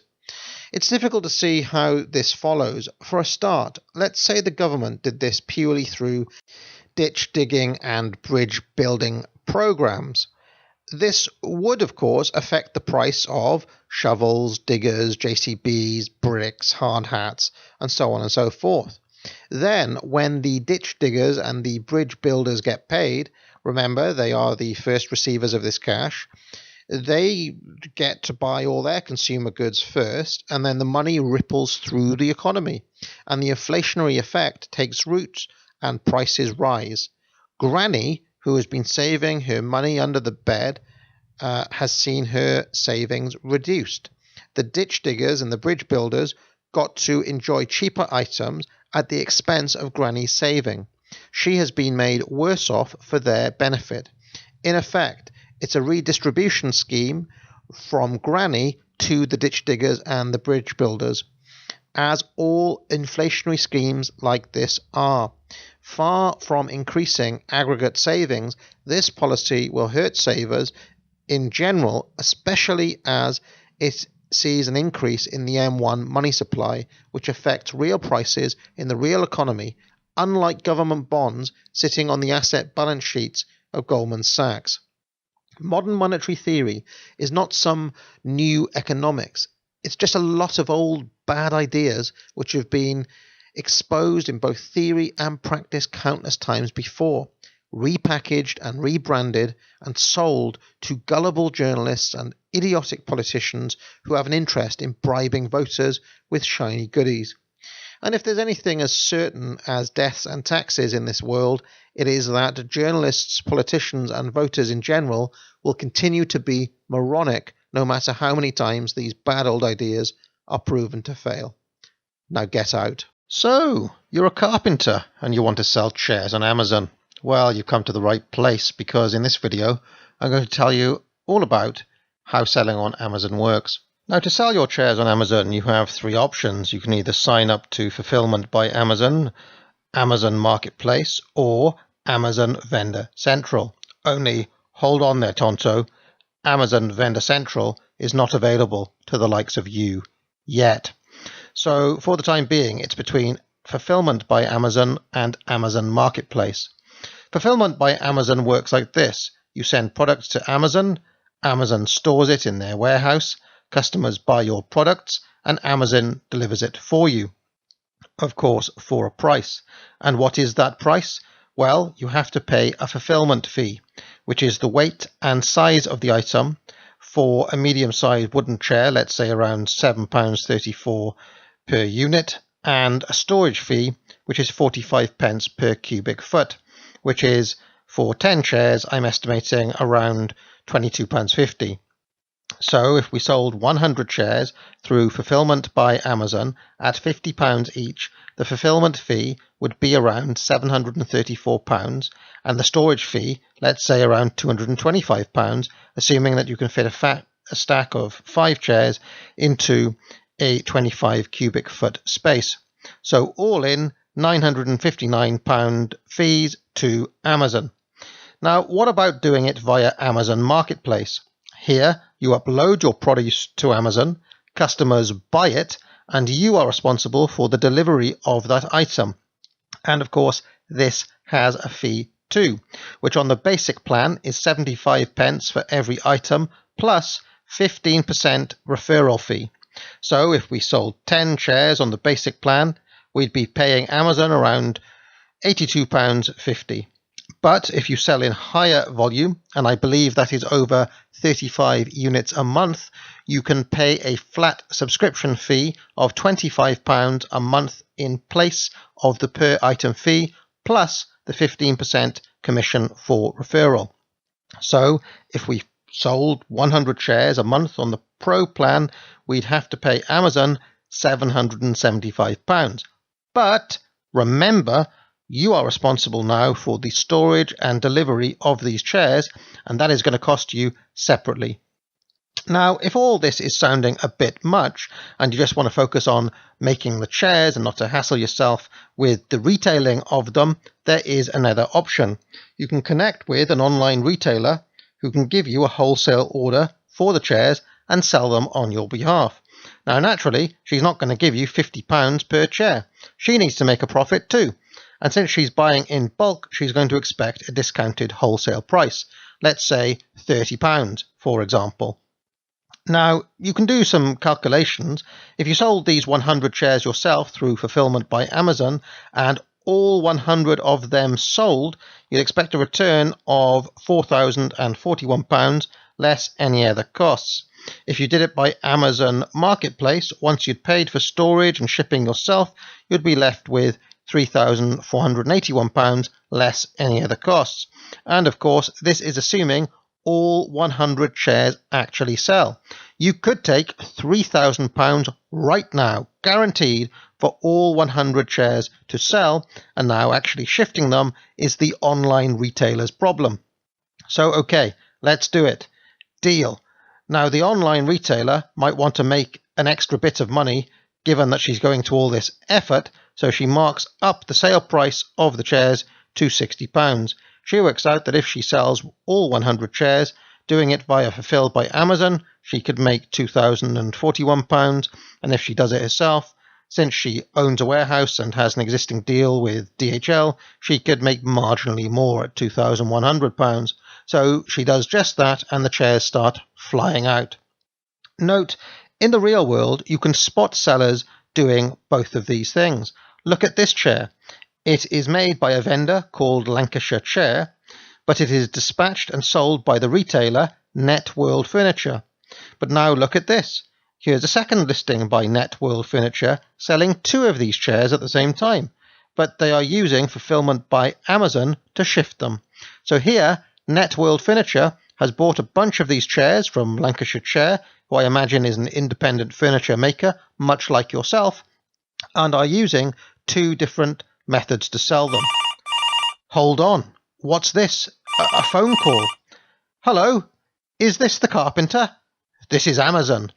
Yes, that's right. Amazon has spotted the sales of your chairs creeping up. Your retailer has been doing their job very well, and the chairs are selling like hotcakes. So you're being invited to the prestigious Amazon Vendor Central. Achievement unlocked. But naturally, Amazon are hardball negotiators, and they are going to offer you less than the wholesale price you'd be getting before. Now, just £25 a chair. But since it is Amazon, you freak out. You figure that with Amazon behind you, you can sell many more chairs than you would have otherwise, so you bite their hand off. They're going to put in the first order on Monday and then every Monday thereafter. But they expect results. Do you feel the pressure? So the first Monday comes and they put in a measly order of 5 units. But that's okay, because you've read that Amazon are always tentative at first to test the waters. And besides, it's an algorithm doing the ordering, not a real person. And as the volume increases, the orders automatically increase. And so by week 4, you're sending them 50 chairs a week. First month, you've made less than you did with the old retailer, but things are looking up. And now in month 2, look at the chairs fly. We're now making more than double than we were. Congratulations, you've made it as an Amazon chair tycoon. But what happened to your old friends at the online retailers? Well, she busted her gut selling your chairs before, and now Amazon is selling the exact same chair for £15 less per unit than she was offering. She does her best, but she can only come down to £50, which was your original price. But Amazon still has that beat. You see, her paltry warehouse and delivery operation is nothing compared to the resources and logistics operation that Amazon have at their disposal. Even if she could match Amazon's price, they could go down to another £5 if they needed to. And indeed, the algorithm would automatically do this. Indeed, the Amazon algorithm is set up not only to beat any third-party seller on their own site, but also any seller anywhere online. If Walmart, for example, started offering this chair for £45, they would automatically shift the price down to £44 and so on. I'm not saying they can't be beat, but it is very difficult. So if you see an item like this chair being dispatched and delivered by Amazon, think of the journey it might have gone through just to get to that point. Now get out. So, you want to make it in the tough world of selling cheeseburgers? You want to open your own McDonald's franchise? In this video, I'm going to explain how that works. The secret of the success of McDonald's lies in their franchise model.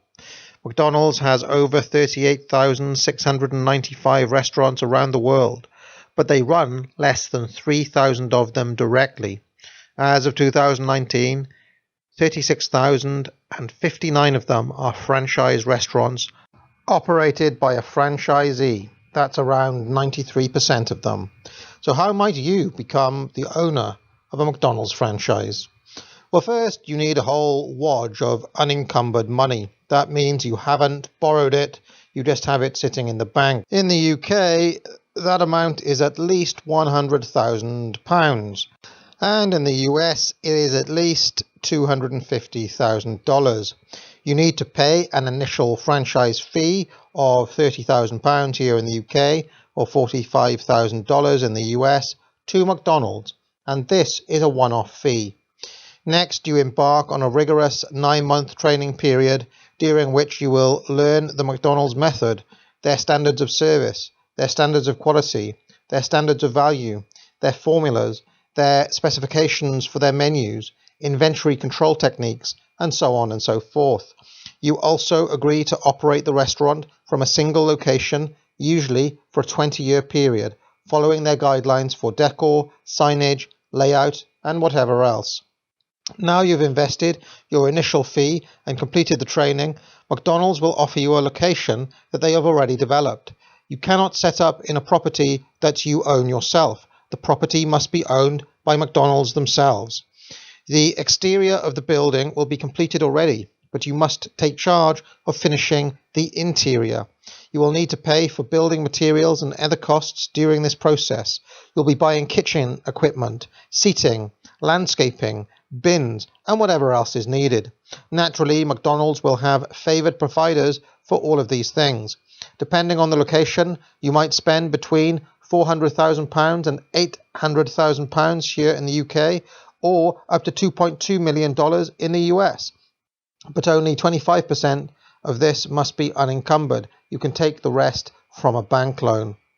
Now, once you're up and running, you've bought the burgers and the buns and the fries and so on and so forth from the suppliers, and you're selling cheeseburgers like there's no tomorrow. You naturally do not get to keep all of that money. McDonald's need to be paid a percentage fee on the sales and also rent. This number can be as high as 27.5%, depending on the profitability of your franchise. It breaks down as follows. The rent is between 8.5% and 18% of your sales. In the US, the average is 10.7%.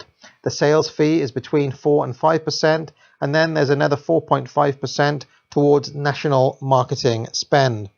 Thus, you can see McDonald's is not really in the business of selling burgers. It is, at heart, a franchising, real estate, and marketing business. You are looking at its three core revenue streams: franchising, real estate, and marketing.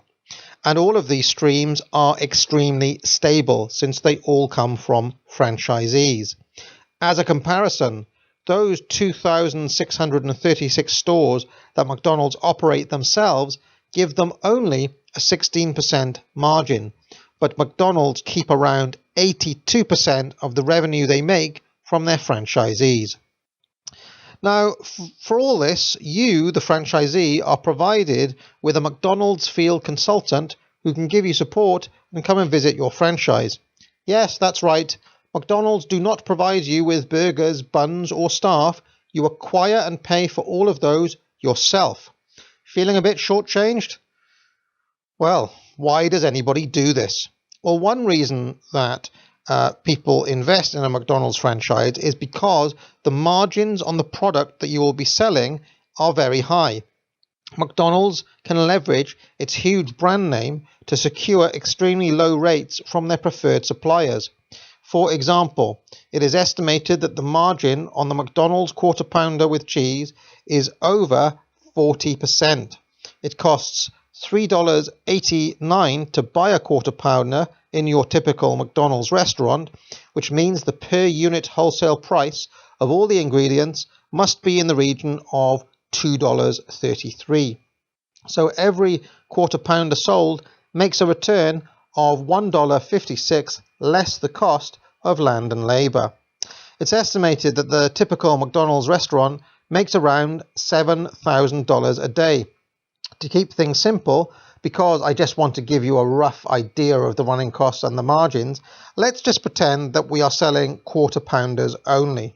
To make that much revenue, we'd have to sell 1,799 Quarter Pounders in a day. From this, we can work out the total cost of variable capital. That's the wholesale price of the burgers, buns, cheese, onions, ketchup, and so on.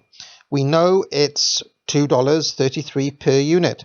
So let's times 1,799 by $2.33, and that makes a grand total of $4,192.80. So now we're left with $2,807.20. We need to pay the staff from this.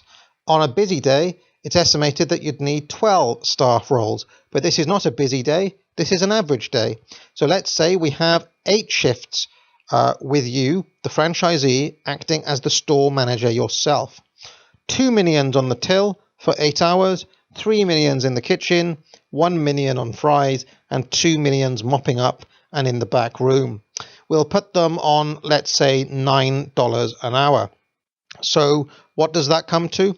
Well, it's $72 each for the day and total staff costs of $576 for the day. But in fact, realistically, the store will be open for longer than 1 8-hour shift. So let's simply double this and assume you need to pay another 8 people for the late shift. Typically, there's the 8 a.m. to 4 p.m. shift, and then there's the 2 p.m. to 10 p.m. shift. So our total staff costs are actually $1,152. So let's take those labour costs from the leftover revenue, and what are we left with? $1,655 for the day. But now let's give McDonald's their share. Note that they do not take the percentage of your profits, but from your gross sales. That's a percentage of all $7,000 revenue you made that day. So let's run the numbers. 10.7% rent of 7,000 makes $749. 4% sales fee is another $280. 4.5% marketing fees, another $315. So that's a grand total of $1,344 that you need to pay to McDonald's. So let's take that from the remaining revenue, which was, if you recall, $1,655, and we are left with a grand total of, wait for it, $311 profit for the day.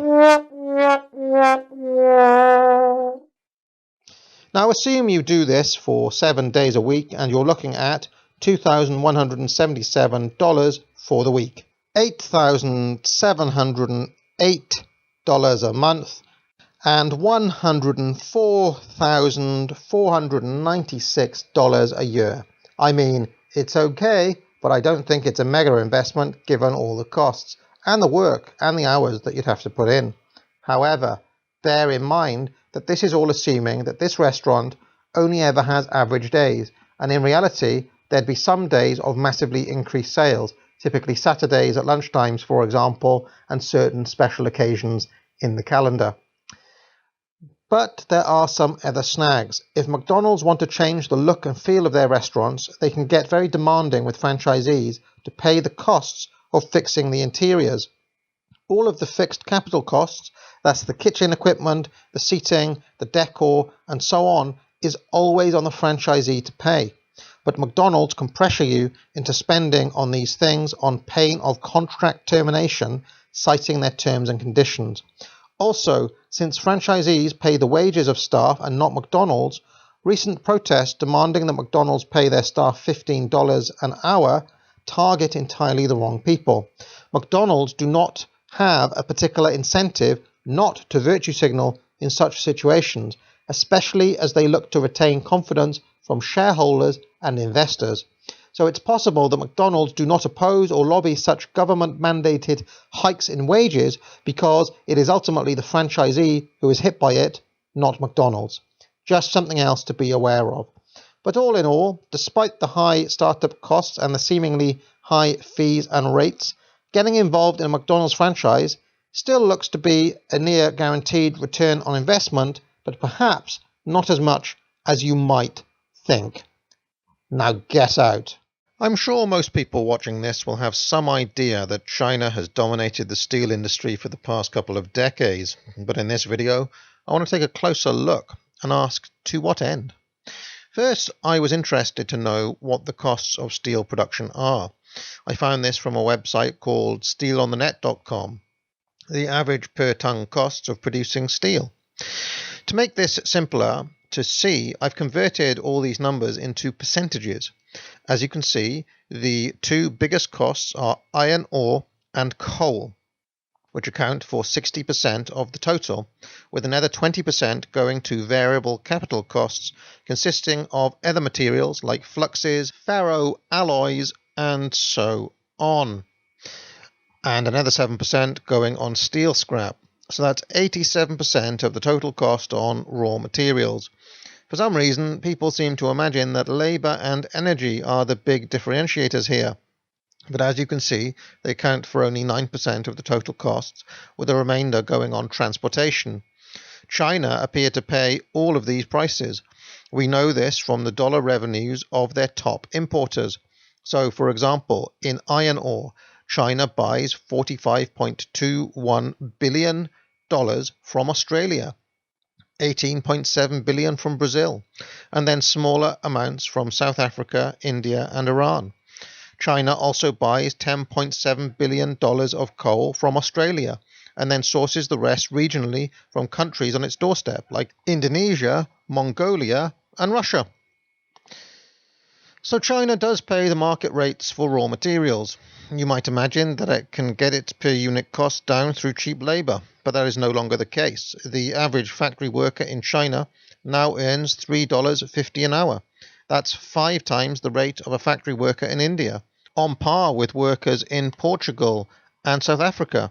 To give you an idea, the same worker in Sri Lanka is paid just 50 cents an hour. So cheap labour does not give China the edge it once did. If every ton of steel costs $412 to produce, around $25 of that must go to labour. In fact, using raw numbers and the guideline of 6% of costs on labour, I calculate that China must spend in the region of $24.6 billion on steel workers. There are 280,000 Chinese steel workers, and if you simply divide the total spend by the number of workers, we get an estimated average salary of $87,963. This might seem wildly high, but if you look at the latest estimates from 2019, it looks quite realistic considering the trend of wages rising by 12.5% every year, year on year. I should note, however, that this is largely because they have been cutting jobs. I believe in the region of 400,000 steel workers have been cut in the past few years. But this would make sense as their production processes become more capitalistic and roundabout, or in other words, more capital intensive and less labour intensive. It stands to reason that a skilled steel worker who is now more productive would earn a commensurate amount. Anyway, I acquired these average prices for Chinese exports across 8 different types of steel. Taking the numbers for March 2020, I have averaged the 8 types to give an aggregate per ton price for Chinese steel.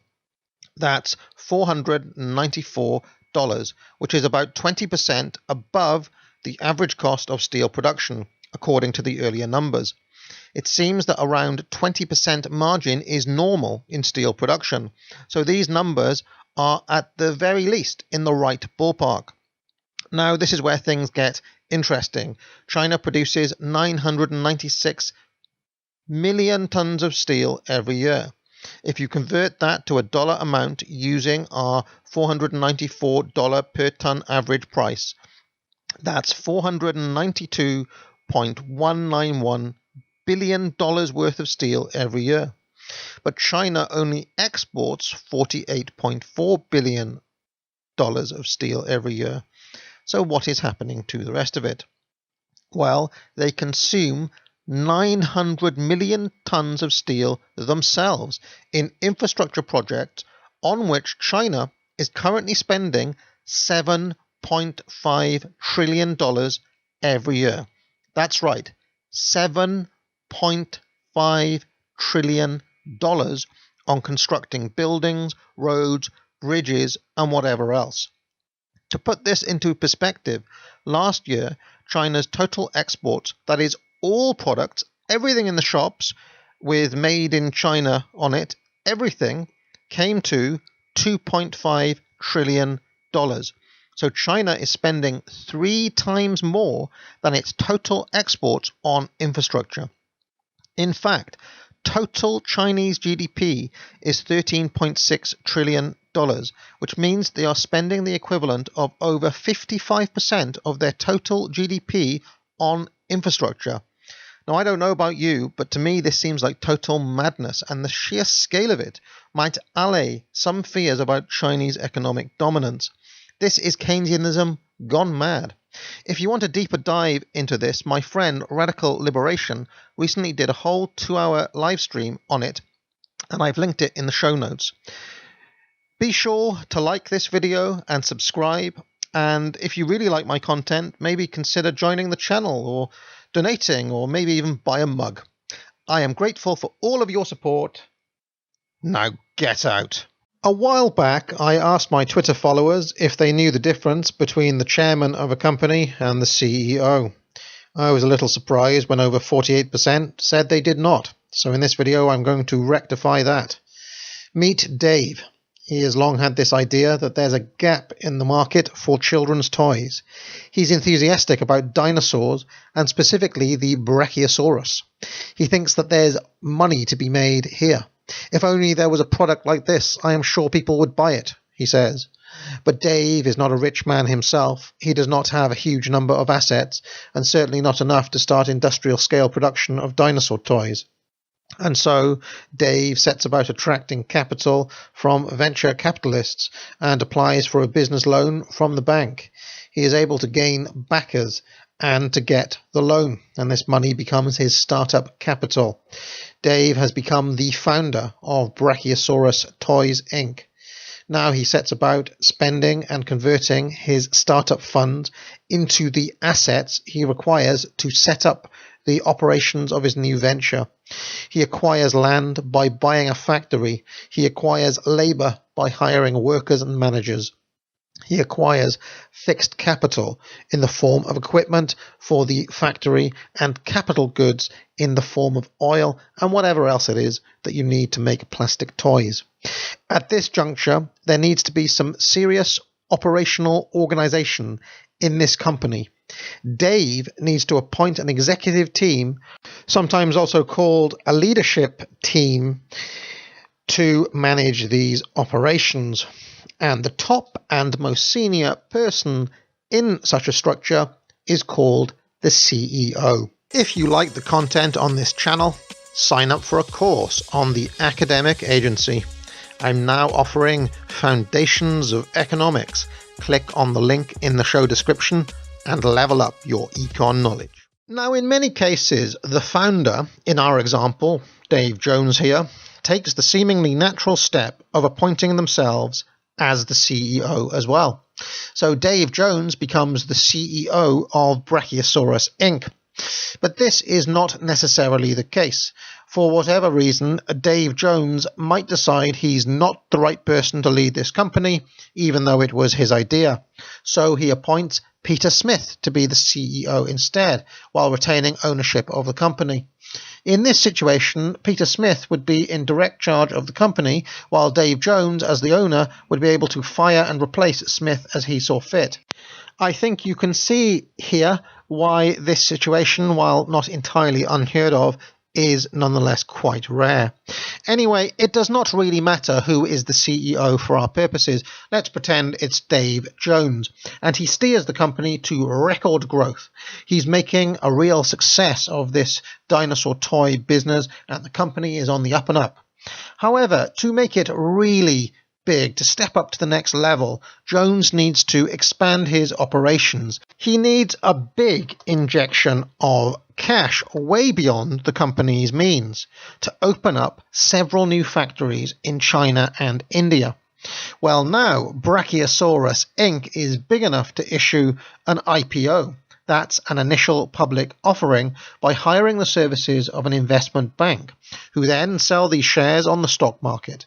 Brachiosaurus Inc. has been valued at $200 million, and the owner and CEO, Dave Jones, wishes to keep hold of 50% of these shares. So he keeps 10 million shares for himself and issues the rest at $10 each through the investment bank. These are promptly bought up by the market, both by what are called retail investors, that's simply individuals buying shares themselves through a stockbroker, and institutional investors, which are wealth management firms buying assets for their portfolios on behalf of their clients. When individuals buy shares like this, they become shareholders to the company. When institutional investors do it, the companies themselves become shareholders. From this moment on, Brachiosaurus Inc. must hold annual meetings in which the company, typically but not always through the CEO himself, reports their annual performance to the shareholders. At this meeting also, there are typically elections held to vote in directors onto the board of directors.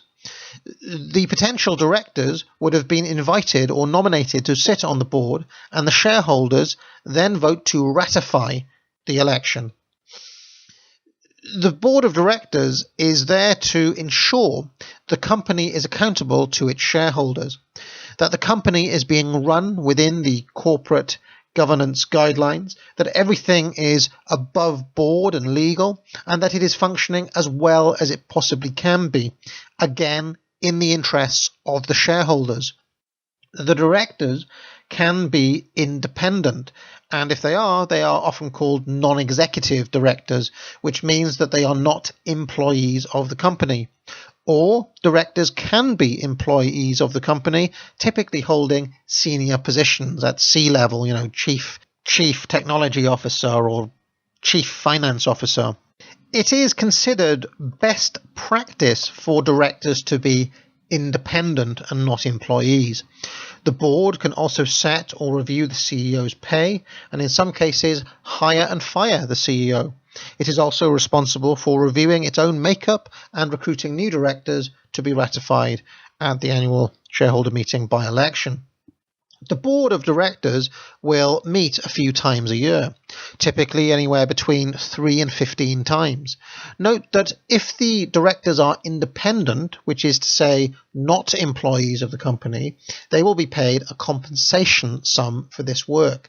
It is not unusual for a director to receive, say, $60,000 for the year, in effect to attend 5 meetings. Nice work if you can get it, eh? Directors on the board will also sit on a number of committees that oversee the governance of the company. The audit committee, which ensures the financials are above board, the compensation committee, which deals with executive pay and benefit packages, and the nominating and corporate governance committee, which reviews the makeup of the board and recruits new directors for election if need be. The chair of each of these boards will likely receive a nice stipend, let's say $10,000, $15,000 for their work, which again is a few meetings a year. Now, the chairman of the board is the one who receives the reports from these various committees and who chairs the main meetings of the board of directors throughout the year. Now, to make matters super confusing for you, the CEO and the chairman can actually be the same person. In our case, Dave Jones, the CEO of Brachiosaurus Inc., can also put himself on the board of directors and act as the chairman. Hence, Dave Jones would be the CEO and chairman of Brachiosaurus Inc. But it is considered best practice for the two roles to be occupied by different people. So let's say an independent director, Paul Jackson, is appointed to be chairman of the board instead. Now, in practice, one can see why the CEO might not want there to be a separate chairman, because the board might then elect to give itself the power to hire and fire the CEO, while there is much less risk of this happening if the CEO is right there sitting at the head of the board. In America, it is quite common, therefore, for the CEO and the chairman to be the same person. A very good example of this is Vince McMahon of the WWE. Anyone who knows anything about Vince McMahon knows that he's not going to give up any power in his company willingly. However, in Europe and here in the UK, it is more common for them to be separate people. A pretty good example is the Virgin Group, where the CEO is Josh Bayliss, the chairman is a guy called Peter Norris, and the man that you've all heard of, Richard Branson, doesn't seem to have any official position at all, but is listed everywhere simply as founder.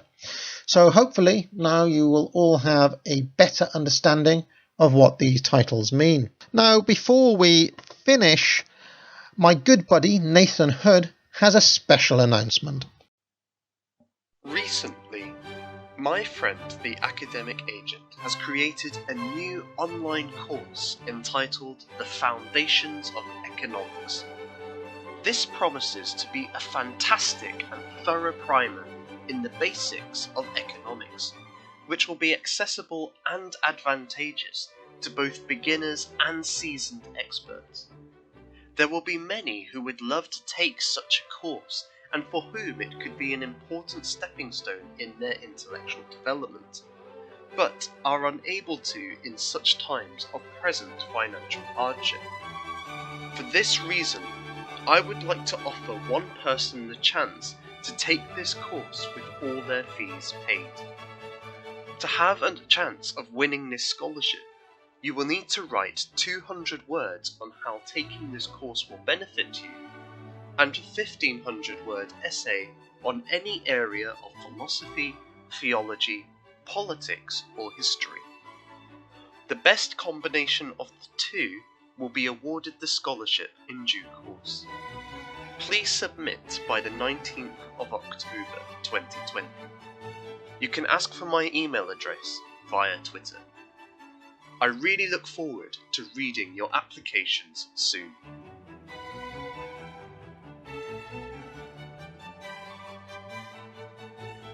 If you like the content on this channel, sign up for a course on the academic agency.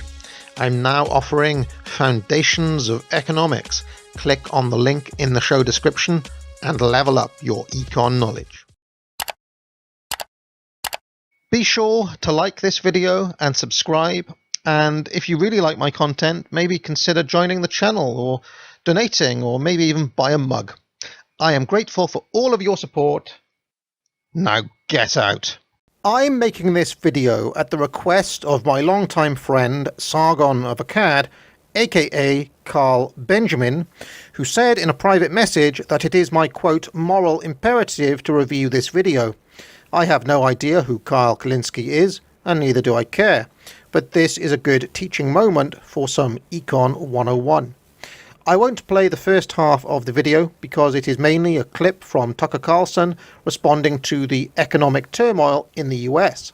Kalinske's main take here is that Tucker is a fake populist because he's gone back to standard GOP talking points about basic economics.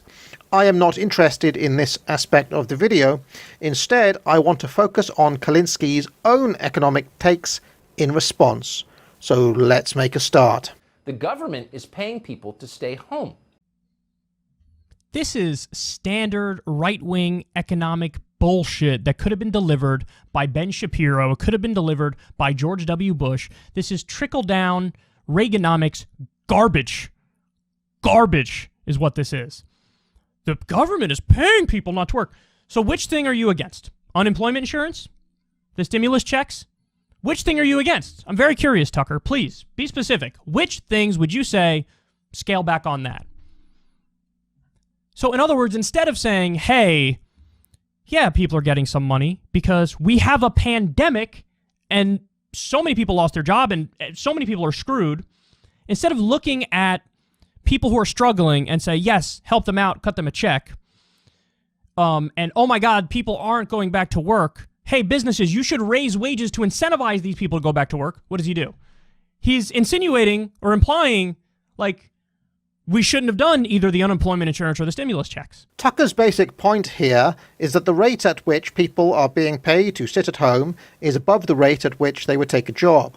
It took me less than 30 seconds to discover that the pandemic unemployment package is $300 a week, while the US federal minimum wage, working 35 hours a week, would net you $253.75 a week. So you're almost $50 better off just sitting at home. Now, Kyle doesn't see the issue with this for some reason, but Joe Biden can, and said that he'd cut benefits to anyone that was offered a job. Still, we have an issue. If you're $50 better off a week sitting at home, why would you ever apply for a job in the first place? Kalinske's solution is simply forcing businesses to increase wages. For some reason, people like Kalinske only ever imagine that the only employers are massive businesses who could afford arbitrarily to increase wages. Incidentally, most big businesses could not afford to do that, but that's by the by. He doesn't think about the hundreds of thousands of small firms who have been put on the brink of bankruptcy thanks to the pandemic. Kyle Kalinske appears to LARP as a left-wing populist, but he's not really a friend to the working man, since working men often work for small and medium businesses who simply could not take such a hit. Before we look at an example, let us consider the choice of the individual receiving the $300 at home. It's not just that you get $300 for doing nothing, you also have 100% leisure time to play video games, eat pizza, watch Netflix, porn, whatever it is that someone with nothing else to do gets up to. Now consider this was your situation. $300 for nothing and all the time in the world to play with your toys and your costumes. How much extra would it take you to sacrifice this comfortable lifestyle to go out and spend maybe an hour commuting to work, then 8 hours at work, and an hour then travelling back home after doing hard labour? Labour is not like leisure. It tends to give us discomfort. We wouldn't do it unless we had to, which is why people tend to get compensated with pay when they do work. What would it take for you to get off your arse, let's say to flip burgers for 8 hours a day, if you were receiving $300 to sit at home and do nothing? How about $400? Well, that's only $100 compensation for a week of hard toil. Is it worth the opportunity cost of foregoing a week of sitting at home, playing on video games and eating pizza for that? Maybe not. So let's say $500. How about now? It's now $200, and it might start to be worth your time, no? Still, though, you have to get up at 7 a.m. every day rather than sleep in till 11 a.m. And you can't play video games all night anymore or speak to your friends on Discord or whatever it is you get up to. Is it worth it for $200? Nah. Okay, how about $600? How about now? Okay, well, maybe now this is starting to look like value. This is another $300 that you get on top of the $300 you already get. Maybe we've reached the threshold at which taking the job outweighs the marginal benefits of sitting at home, getting the check and, messing about. Just about, let's say, this $300 would compensate for that and force you to get out and go to work. So let's now go to a small business owner. This chap has managed to make it through the pandemic without closing down, and he's looking to put the pieces of his business back together. To make life very simple for ourselves, let's just pretend he makes about $2,015 in revenue every week and has 4 minimum wage positions he needs to fill on the standard $253.75 a week. And let's pretend his only costs are labour costs. This would, of course, never be the case, but I'm keeping it simple in case any of Kyle's fans end up watching this. If he was able to fill the 4 positions at minimum wage, his costs would come to $1,015, giving him just under $1,000 a week in profit. Now, of course, if these 4 people could simply get $300 for sitting at home, they would never take the job. And as we've just seen, for most people, they'd need at least $600 to consider giving up the comfort of the free check plus leisure time to go out and work all week. So let's see what would happen to this small business if we took Kyle Kalinski's suggestion seriously. Do you see what's happened? Now our business is making a loss. So realistically, what would our man do? Well, he might consider hiring fewer workers, let's say 2 compared to 4, but then his production output would be halved because he's got 2 fewer workers. And so the problem remains. His costs are too high to turn a profit. So what else might he do? Well, you could say he might pass on the costs to the customer. Let's say he increases his price by 50%. But this assumes that increasing such prices would not affect his sales. Maybe people don't want to pay 50% more for the same product. I ask you, Kyle Kalinski, would you pay 50% more for the same product, for all the things that you like to buy with your money?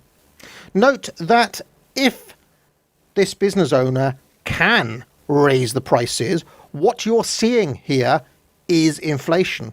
However, if he can't fill the jobs and if he can't raise his prices, what Kyle Kalinski has done is put this poor man out of business. That's 4 jobs gone from the economy, plus this man and his wife and his kids with no income anymore. So maybe he has to pick up that $300 check from the government too. This isn't a, quote, bullshit right-wing economics position, Kyle.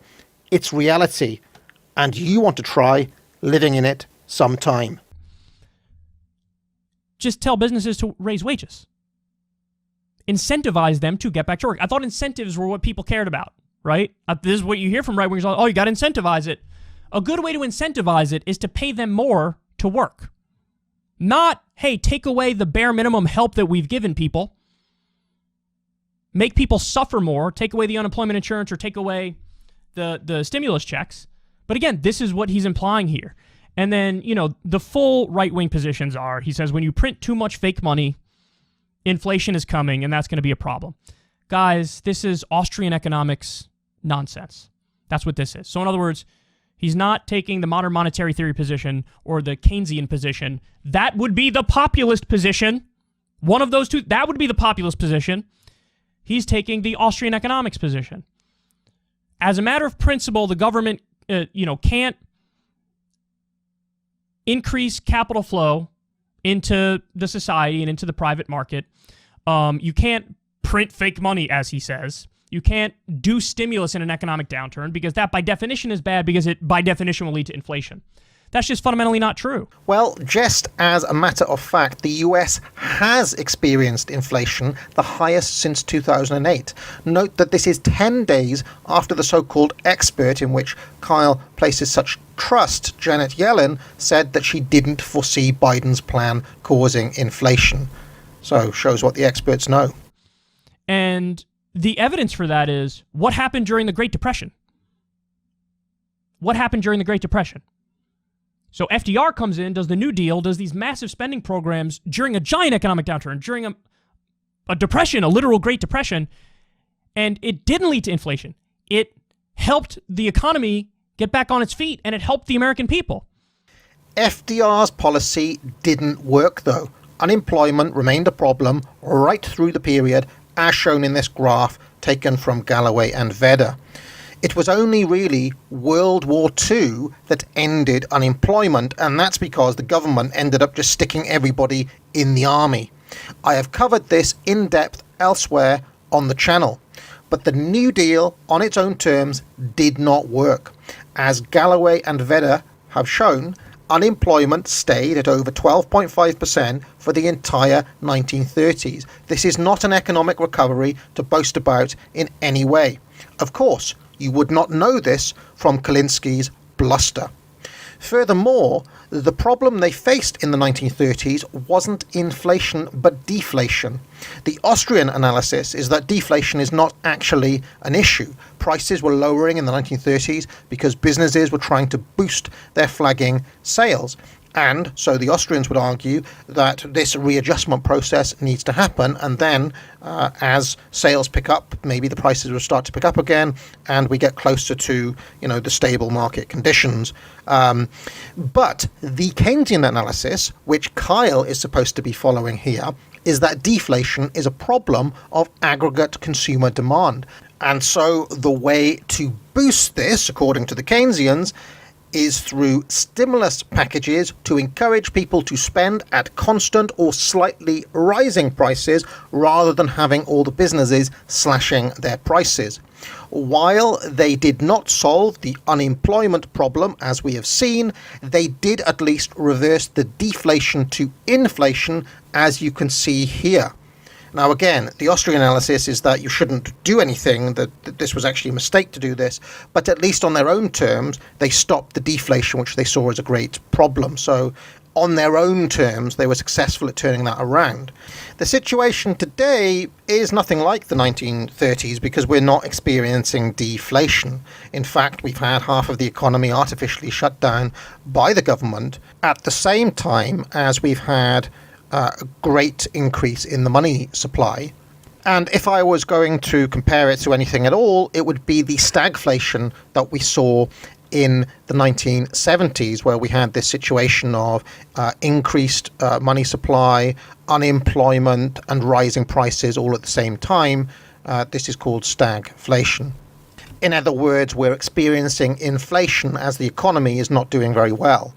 Inflation is all well and good if the economy is growing, but the economy is not growing. It's actually, not looking very good at the moment, and yet inflation is the highest it's been since 2008. This is why the Keynesians ended up losing to the Chicago School back in the 70s because of stagflation. But of course, Kyle Kulinski hasn't learnt any of those lessons. Anyway, let's see what else he has to say. He's taking, without any doubt here, he is parroting Austrian economics talking points, which is far-right economics, and he's giving the polar opposite argument to the FDR approach and the Keynesian approach and the social democratic approach. And if you were a populist on the right, you would absolutely agree with the FDR approach, the Keynesian approach, or even the modern monetary theory approach. You'd absolutely agree with the government doing stimulus spending when there's an economic downturn, when there's a, pandemic. You absolutely would agree with that. You would agree with direct checks to people. You would agree with expanded unemployment insurance. You would agree with the expanded child tax credit. That's what a populist believes. Now, somebody on the populist right, yeah, they might disagree with you and me on whatever, abortion, gay marriage, guns, whatever it might be. And that's the disagreement. But on economic stuff, they're supposed to agree. This guy pretends he's a populist and then he disagrees on the exact issues that define whether or not you're a populist. So, total bullshit. Total bullshit. He sounds exactly like Ben Shapiro here. He doesn't know what the fuck he's talking about. He's not really familiar with various economic theories. He doesn't know anything about modern monetary theory or Keynesianism or Austrian economics. He doesn't know anything about any of that. He's parroting tired, old, stale arguments. I mean, these are the same people. The arguments he's making, these are the same people who've been saying forever that Japan is going to have a debt crisis because they have a high debt-to-GDP ratio, and that's never happened. Mass inflation is going to come to Japan. Weird, it hasn't happened. Why hasn't it happened? Maybe because your theory is fucking wrong. Okay, the final thing I'll just touch on here is that the claim was never that Japan would experience inflation or hyperinflation, but in fact the opposite, that due to their declining and aging population, they may experience deflation, which economists of the Keynesian variety have been worrying about since the 1930s.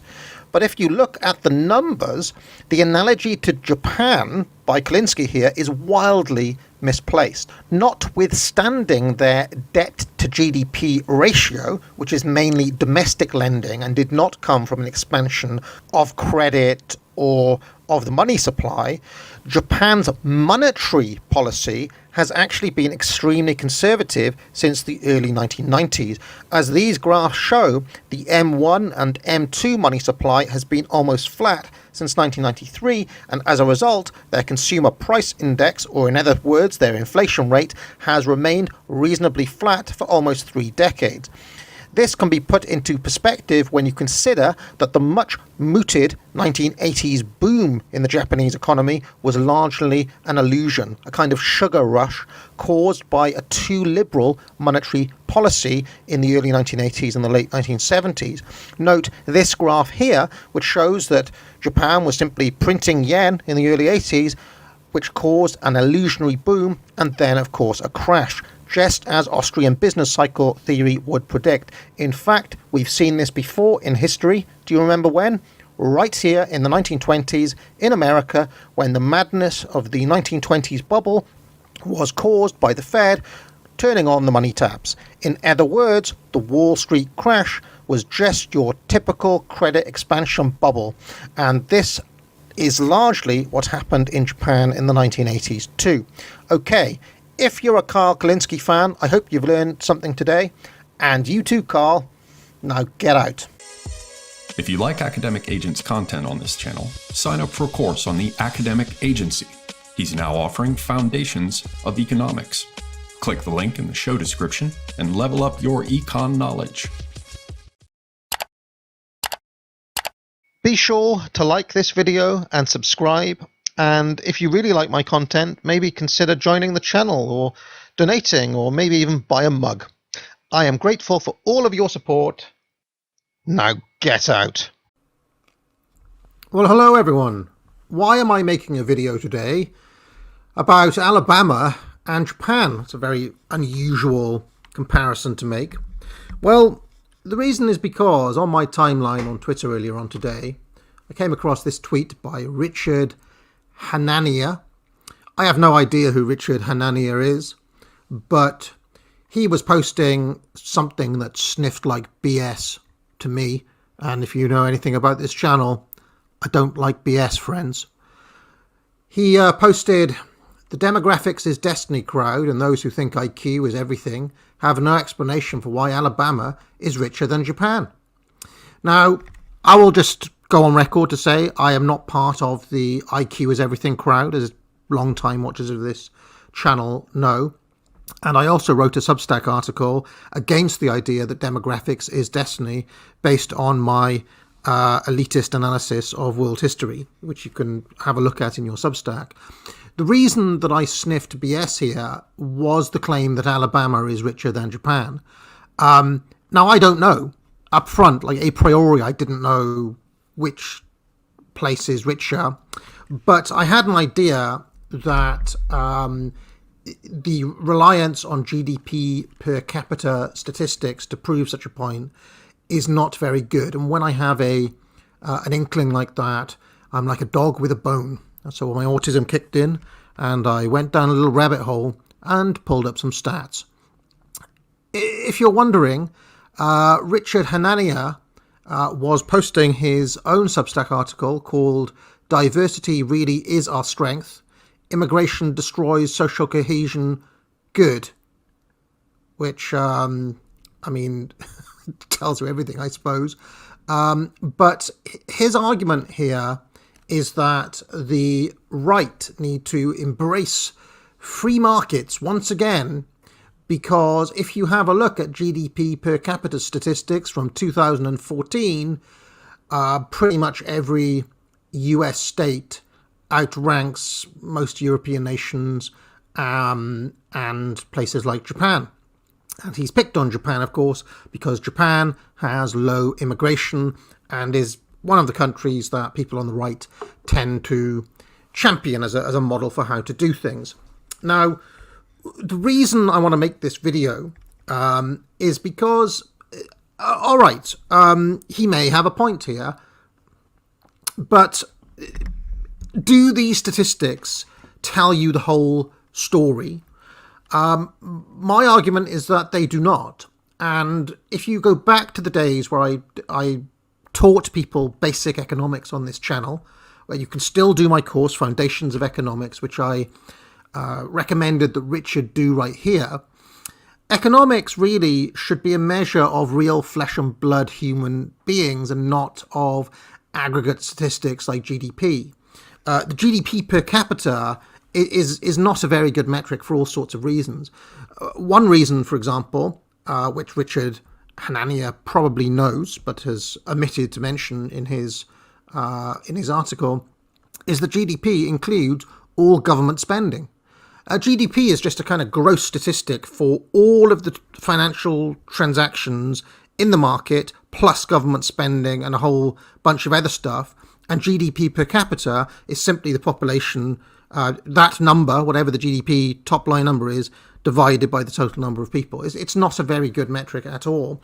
And I have told people for years on this channel that a better sense of how a place is doing is to look at median average wages versus the cost of living. And that's what I wanted to do in this video, and that's what I did on Twitter earlier on. I simply looked at the median wages of Alabama and the cost of living in Alabama and the median wages of Japan and the cost of living of Japan. And I thought it would be interesting to have a look at these because I have to admit, my own findings surprised me. I had a feeling that Hanania was coping a little bit. What I did not realize was just how expensive certain parts of America are, and in particular Alabama. So let's just get into some of the stats. So the median average wage in Alabama is $47,780. You can have a look there. Top earners are 75 grand. Bottom 25th percentile is about 36 grand. And the average is right in the middle there. And for Japan, that number is $45,453 as of this year. So we can say safely that the average salary of Alabama is 6% higher than the average salary of Japan, which is not that much more. I mean, 6% is still higher, but it's not that much more.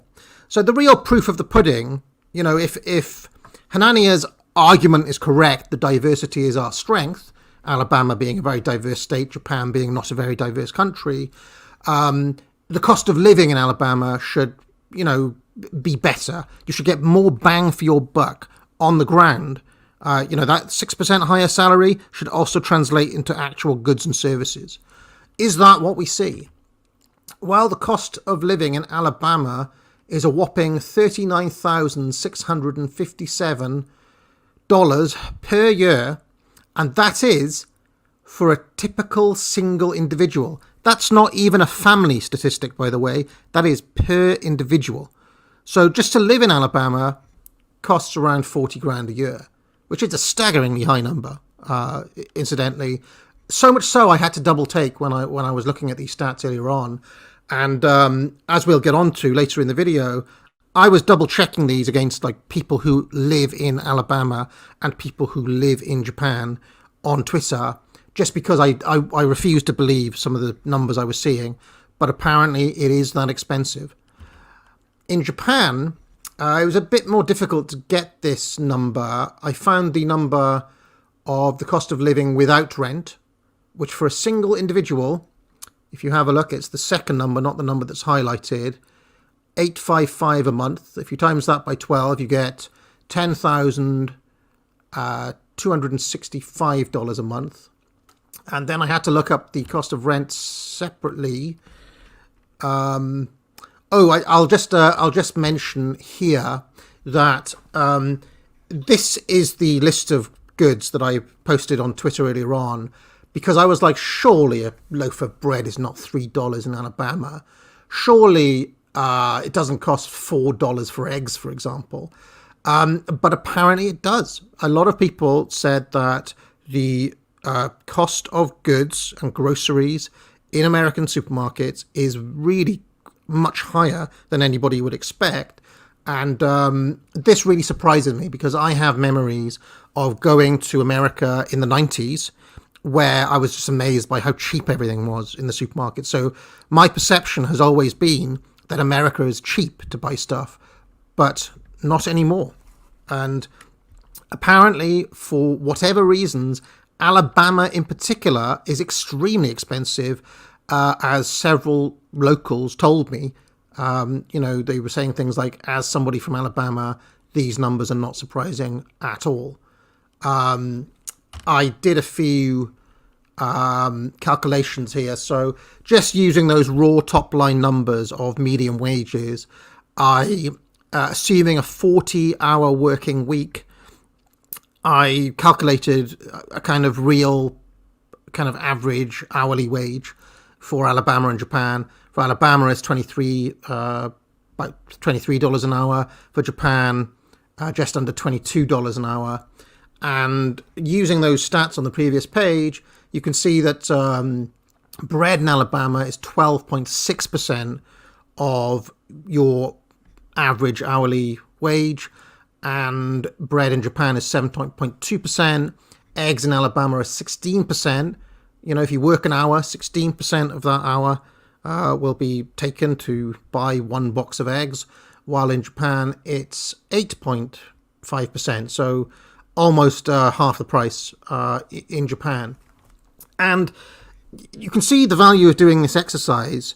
It's no good saying, oh, GDP in this place is bigger, therefore better, right?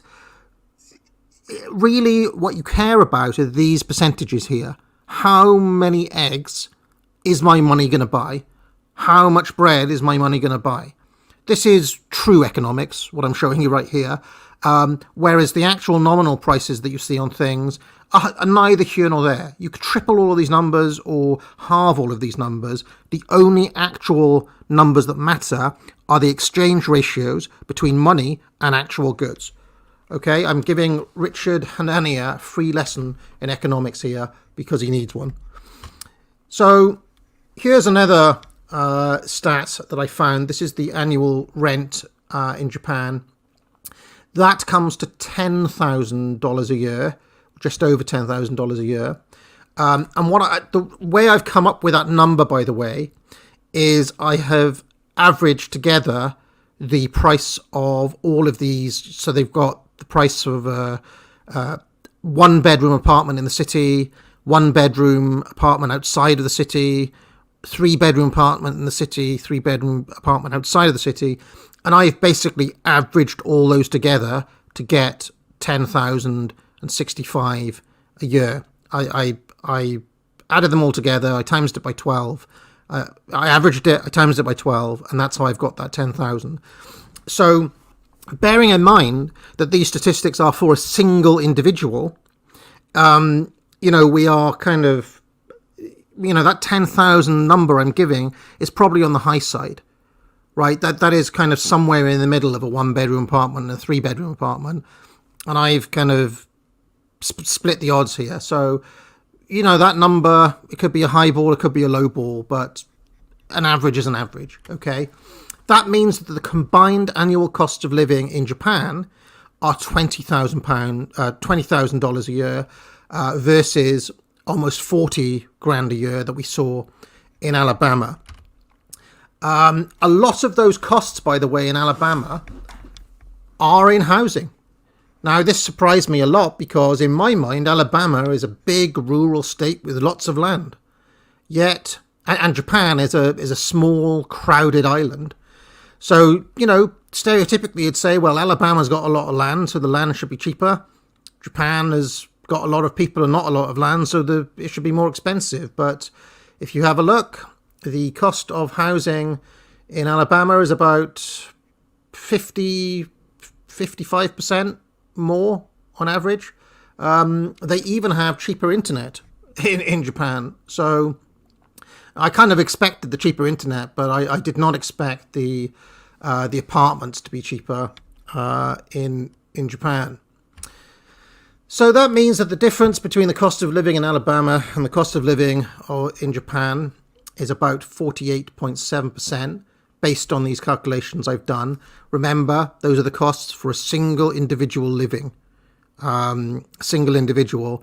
I haven't done family incomes. It's much easier to go by the individual to do fair comparisons because we don't know the typical size of a family in Japan or typical size of a family in Alabama. So you want to avoid the fuzziness of using income level stats. You want individual level stats. That's why I'm doing it as an individual.